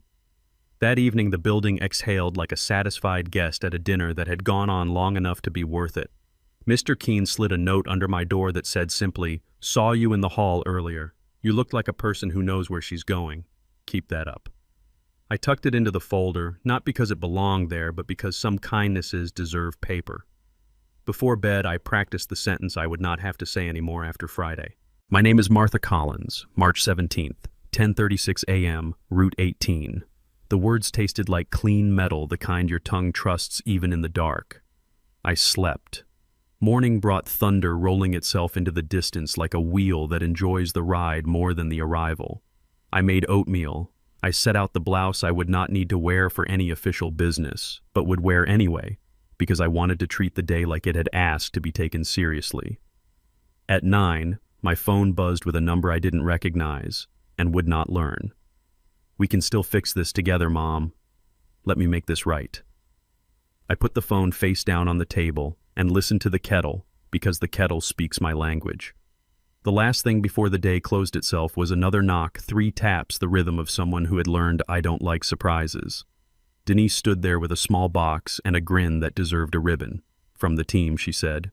Inside a single pen in a better case than any pen needs and a note on printer paper that read, "Sign only what's yours." I laughed the kind of laugh that goes down and back. When I turned out the lamp, the lighthouse keychain caught the last ribbon of streetlight and looked like it was doing what it had always promised, not shining so much as pointing. Tomorrow the commission would say my sentence out loud so I wouldn't have to. Somewhere a caption would be typed and erased. Somewhere a doorbell camera would record a paper placed gently under blue tape. Somewhere a staged couch would leave the way it came on quiet feet with no audience but a man with a clipboard. Here I would put on my repaired elbow sweater and drink my tea and not watch anything. And when people asked its name, the day would answer itself. At 9:59 and 57 seconds, the second hand on my kitchen clock stuttered, then decided to keep going.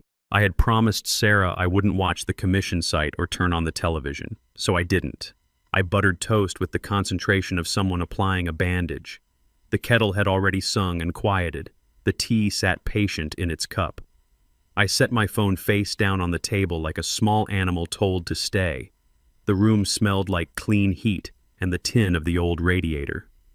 The lighthouse keychain lay in the green bowl by the door, catching no light and giving none back. It didn't need to. At 10:00 a.m., the building did not tremble.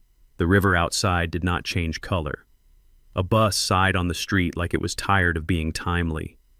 Then the phone began to vibrate, one long hum that rattled the wood, a pause, then 5 short buzzes in a row like a chorus learning the tune. I didn't pick it up. I finished my toast. I swallowed. It is a particular kind of relief to discover you meant it when you said you would not perform. At 10:02, Sarah called. I let it ring once, twice, then answered. "It's out," she said. "Textbook. No names. Case number. Dates. Correcting claimant of record. Payment to be reissued." All the words we wanted them to use lined up like they practiced. "How much noise?" I asked. "Enough for the people who like noise," she said. "We are not those people. I'll email the final notice for your paper file. Don't watch anything. Don't read anything. Drink your tea." "I will," I said. "Thank you. You did the work," she said. "Let the work walk." We hung up. The phone continued its imitation of a bee caught between glass and day. I flipped it over long enough to see a wall of notices, 2 from Agent Salazar, 1 from the commission portal, 3 from numbers I recognized that thought they could like me less effectively if they used punctuation, 1 from the paper I had declined to talk to, and 2 texts with photographs attached. I didn't tap the photos. I stood and washed my plate, turning the dishcloth in slow circles as if getting the soap to lather were the point. The first photo arrived anyway. Tammy, who knows I won't look unless she makes me a screenshot of the commission's generic banner and the single paragraph that confirmed what my hands already knew. The second was from Leia, the front of the mansion, a rectangle of dead grass where the sign had been, and a paper taped behind the glass, "Access restricted license to occupy revoked." In the picture there was a reflection of a woman holding a phone at chest height. I recognized the shape of her hair by habit. Recognition is not the same as permission. I put on my repaired elbow sweater and my shoes that make no noise on the stairs and walked to the river. The sky had forgotten how to threaten rain. Across the street, Mr. Keene watered the thin line of plants outside his window with a cup, one at a time, as if each leaf had asked him personally. When he saw me, he lifted the cup in a salute that had no ceremony to it and therefore mattered. On the pedestrian bridge, a man in a uniform leaned against the rail and watched the water with the look of someone counting things that can't be counted. A little boy in a blue jacket jumped from board to board to hear the different sounds. His mother said, "Not too loud," and he tried obedience on like a coat and found it fit for the moment. At Fuel King, the bell over the door rang like a memory. Denise looked up and gave the smallest of nods, the kind you give in church when you pass someone who has buried what needed burying and planted what needed planting. Tom behind her held up a sheet of paper, the corporate note praising strict adherence to preservation protocols printed in a font some intern believed would inspire. He'd taped it above the microwave like a relic. "I brought nothing," I said. "Just thank you." "You don't owe us cookies twice," Denise said. "Once covers a winter." A man at the lottery stand filled out a slip with the concentrated remorse of someone who had once bought hope, like a habit. I stood beside him, picked up the plastic pen with the tiny chain and let it swing once. Then I bought a quick pick and signed the back with my pen, the tooth-marked cap clicking into place. Habit immediate. I slid the slip into my bag as if I were putting away a sentence I didn't need to say anymore. Denise watched me. "There she is," she said, not to flatter me. "To name the thing I've been trying to be." On my way home, my phone rang with a number that had tried to be useful to me in a previous life. "Ms. Collins," the man said, renting sincerity by the quarter hour. "In light of the commission's statement, our client is prepared to be magnanimous. A voluntary public note recognizing your support, a private settlement to avoid counsel only," I said, "in writing, and no more offers." He exhaled the way a balloon does when it discovers ceilings. I cut through the schoolyard because the assistant principal had posted a sign that the playground was open during school hours to anyone who knows how to share. The new surface glowed like a fresh bruise. A rope ladder hung very slightly crooked in the way new things do before they accept their role. There were chalk drawings near the fence stick suns and names written with force. On a pink, egg-shaped cutout taped to the notice board, a small child's handwriting said, "Thank you, whoever bought the eggs." I touched the tape gently with a finger. Nobody looks for fingerprints on gratitude. When I turned the corner to my building, the day changed shape. Heather sat on the stoop with her knees together and her purse in her lap like a person waiting for a bus that had never intended to stop there. Her hair was pulled back in a style that had taken longer than she wanted you to know. Her eyes were the eyes I had kissed goodnight before she learned the word boundaries in a way that made everyone else do the work. "Mom," she said. I did not ask how she knew where to find me. People always know where to go when they want something. "I can't be here long," she said, as if she had an appointment with a version of herself that still believed endings were optional. They changed the locks. "Eddie's." She stopped and looked down at her phone like it might tell her how to finish the sentence. "We should talk." "We can talk here," I said. "Outside is fine." She looked past me into the lobby at the mailboxes with their dull brass labels at the smell of other people's dinners. Her mouth tightened, not because the air was cold. "I need a place," she said. "I have a place," I said. "You don't." Her jaw set the way it does when she thinks she's being the adult. "Don't do this," she said. "Don't make this about old things. This is now. You have your thing, your paper. I get it. You won.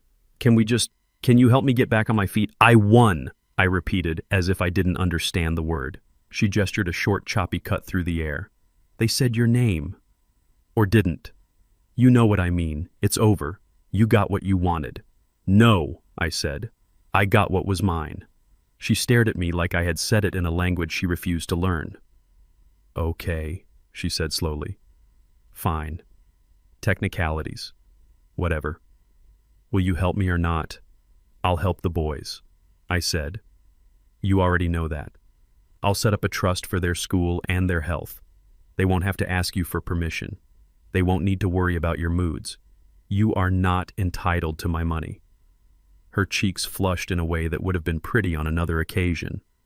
"You love punishing me," she said. "You've been waiting to punish me my whole life. I've been waiting for you to stop making me the net," I said. "It's not the same thing." "Eddie says you're cruel," she said, as if reference could anchor her. "Eddie sells adjectives," I said. "I buy nouns." She glanced at the phone again and then slid it back into her purse with a sound too small to matter and therefore meaningful. "Okay," she said the word in agreement with herself. "What do you need me to do to get something I'll sign?" "Whatever. I need you to tell the truth," I said. "On paper. And I'm not buying that. You write it because it's true or you don't write it. Either way, the facts don't change." "You think you're winning," she said. "But this will follow you. People will talk. People have always talked," I said. "About you when you were charming and me when I was dull. It never starved me. It never fed you." She flinched. "There are sentences you don't get to say to your children unless they make you." I used one. "She made me." "I can pay the first month and last month on a one-bedroom on the east side," I said. "Nothing fancy. I will not put my name on your lease. I will not co-sign debt. I will not answer calls after 10 p.m. You will write a letter to the boys that doesn't make them feel like unpaid therapists. You will not post that letter on the internet. You will take a job. Any job. You will not come to this building without asking. You will not ask Tammy for money. If you ignore any of this, I will do none of this. That's my help." She looked down. She nodded once the way people do when they are agreeing with a sermon because their body knows what the mind won't decide. Then she looked up, and for a splintered second, I could see the little girl who used to wrap a towel around her shoulders and leap off the porch step into air I did not trust, shouting, catch me," while I stood with my arms out, because that's what mothers do even when they know better. "I hate you," she said, but it was tired and we both knew it meant something else. "I know," I said. "It passes." "You won't even let me apologize," she said. "You don't want to apologize," I said. "You want me to be what I was before you picked up someone else's pen and wrote a second line under my name." The sentence landed between us like something made of glass. She looked away first. "Can I?" She stopped, shook her head. "Never mind." She stood. "Send me the lease thing," she said. "I'll look." I let her walk down the steps without telling her to call. I didn't say be careful. She did not turn around. Somewhere a door opened, and a dog barked as if it had misplaced its purpose and found it again. My phone buzzed with a message from Sarah Bank, confirmed. "Disperser ready when commission releases funds. You'll be asked to choose lump sum or annuity, we already discussed. You still want the boring one?" "Yes," I typed. "Boredom has been good to me," she replied with a smile I could hear. "Then we'll set up the trusts." "You okay with me looping in the accountant we like? He's allergic to adjectives." "Yes." That night, the building staged its usual play pipes. Remembered they were old and then decided against it. Someone made toast too dark and waved a dish towel under a smoke detector. A toddler sang what must have been the chorus to a song with no verses. I sat with a yellow legal pad and made one more list what to do with the shape of the day after the deposit lands. Don't buy a house, I wrote. Not yet. Not to prove anything. I wrote pay the playground balance anonymously and circled it once. I wrote dentists for the boys and underlined it twice. I wrote a chair that doesn't squeak when I shift and laughed because sometimes a joke has to work two jobs. Agent Salazar called the next morning from a hallway that made a steady bureaucratic echo. Funds release at 2, they said. We will notify the dispersing entity and council. Annuity as indicated. You'll get paperwork by courier and portal. You do not need to attend anything. You do not need to sign anything you didn't agree to in writing. Thank you, I said, for the work you do when it looks like nothing's happening. It's my favorite kind, they said. Keeps me employed. At noon, the bank called and invited me to a room with carpet glass and a pen tethered by a chain to the table as if someone thought I might make a run for it with their ink. The manager, a woman with an ink stain on her wrist and a kindness that had learned to breathe through policy, reviewed what boring looks like in dollar form. You've selected a structured annuity, she said, and my body relaxed like she'd read me a bedtime story. We'll establish automatic disbursements to the trusts you indicated for education and health. Your discretionary account is separate. No one can touch the boys' funds except the trustees you choose. Denise, I said, and Tom, and Tammy. The manager blinked, surprised, and then pleased. Folks with keys to your story, she said. I like that. She slid the documents toward me. Sign only where there's a flag. I opened the case Denise and Tom had given me yesterday and took out the pen with the note, sign only what's yours. I signed what was mine. When I stepped out into the afternoon, the air had the shape of a day that understands it has done enough. The courier came and went with papers that felt heavier than their number of pages. The email from Sarah arrived with the word done and a copy of a confirmation that looked the way confirmations do, address blocks, numbers, and an electronic seal. I sent her a note that I knew she would keep as a kind of white stone in a drawer. Thank you. No adjectives. At 4, I walked to the school with a brown envelope for the office playground balance written in my careful hand. The receptionist peered over her glasses. Anonymous, she asked the way people do when they want there to be such a thing. Anonymous, I said. No names, just rubber mulch, she laughed. Best kind of mulch, she said. Doesn't stain your clothes. When I turned to leave, 2 small bodies launched themselves into my knees with the trust of people who think gravity is a suggestion. Nana, the older one said, muffled in my sweater. The younger one wrapped his arms around my leg and looked up as if the ceiling had texted him good news. They smelled like crayons and the dust that hides in coat cubbies. We made rockets, the older one announced. Paper ones. They fly if you don't throw too hard. I know, I said. I know. Tammy's niece hovered behind them, unsure whether to be embarrassed or proud of having produced children who tackle elders in lobbies. Sorry, she said. They came out fast. They know where they're going, I said. We stood in the hallway where the school displays art made of glue and sincerity. The older boy whispered conspiratorial, Mom says we're moving like he'd discovered a plot twist and liked how it sounded in his mouth. The younger held up a triangle of folded paper. This one's yours, he said. I already signed it. In pencil, in big letters that climbed into each other's laps, was his name. It slanted where I slant because we teach without speaking sometimes. I kissed their hair. I'll see you soon, I said. Be good to your rockets. Back home, a message sat in my inbox from a name I didn't recognize and regretted recognizing once I opened it. We would like to feature your story. Women's Magazine. Triumph. Resilience. We pay modestly. I closed it. I don't wish to be a lesson that teaches other people to think they're finished. Near sunset, Mr. Keene knocked and held up a tiny bottle of something in amber glass. Oil, he said. For squeaks. Works on doors and chairs and old knees if you don't tell your doctor. I laughed. I have one chair. I'll make it worthy. He placed the bottle in my palm like a priest handing me a promise. You look lighter, he said. The day did the heavy lifting, I said. We sat on the stoop as the street lights remembered their duty. Across the way, the boutique window had lost its crown. In its place, a plain sign read, "Open tomorrow 10 to 6, as if nothing had ever happened, and everything had." A woman in a yellow coat tugged a wagon full of groceries past us and said evening like a contract she was happy to sign. My phone buzzed one more time, a text from an unknown number that wanted to remain unknown. "We'll see you in court." I took a screenshot, filed it, and did not answer. There are places we will not go back to, not because we burned the bridge, but because the road has been repaved in another direction. Night arrived with its old habits. I boiled water and turned it off before it boiled over. I opened the pantry and looked at the draft I'd clipped inside the door. I read the first line aloud, not for the record, but for my kitchen-correcting claimant of record. I touched the paper with 2 fingers and then let the door swing shut.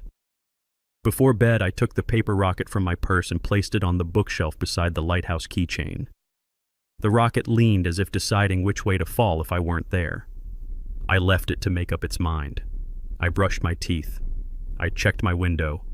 I turned off the lamp.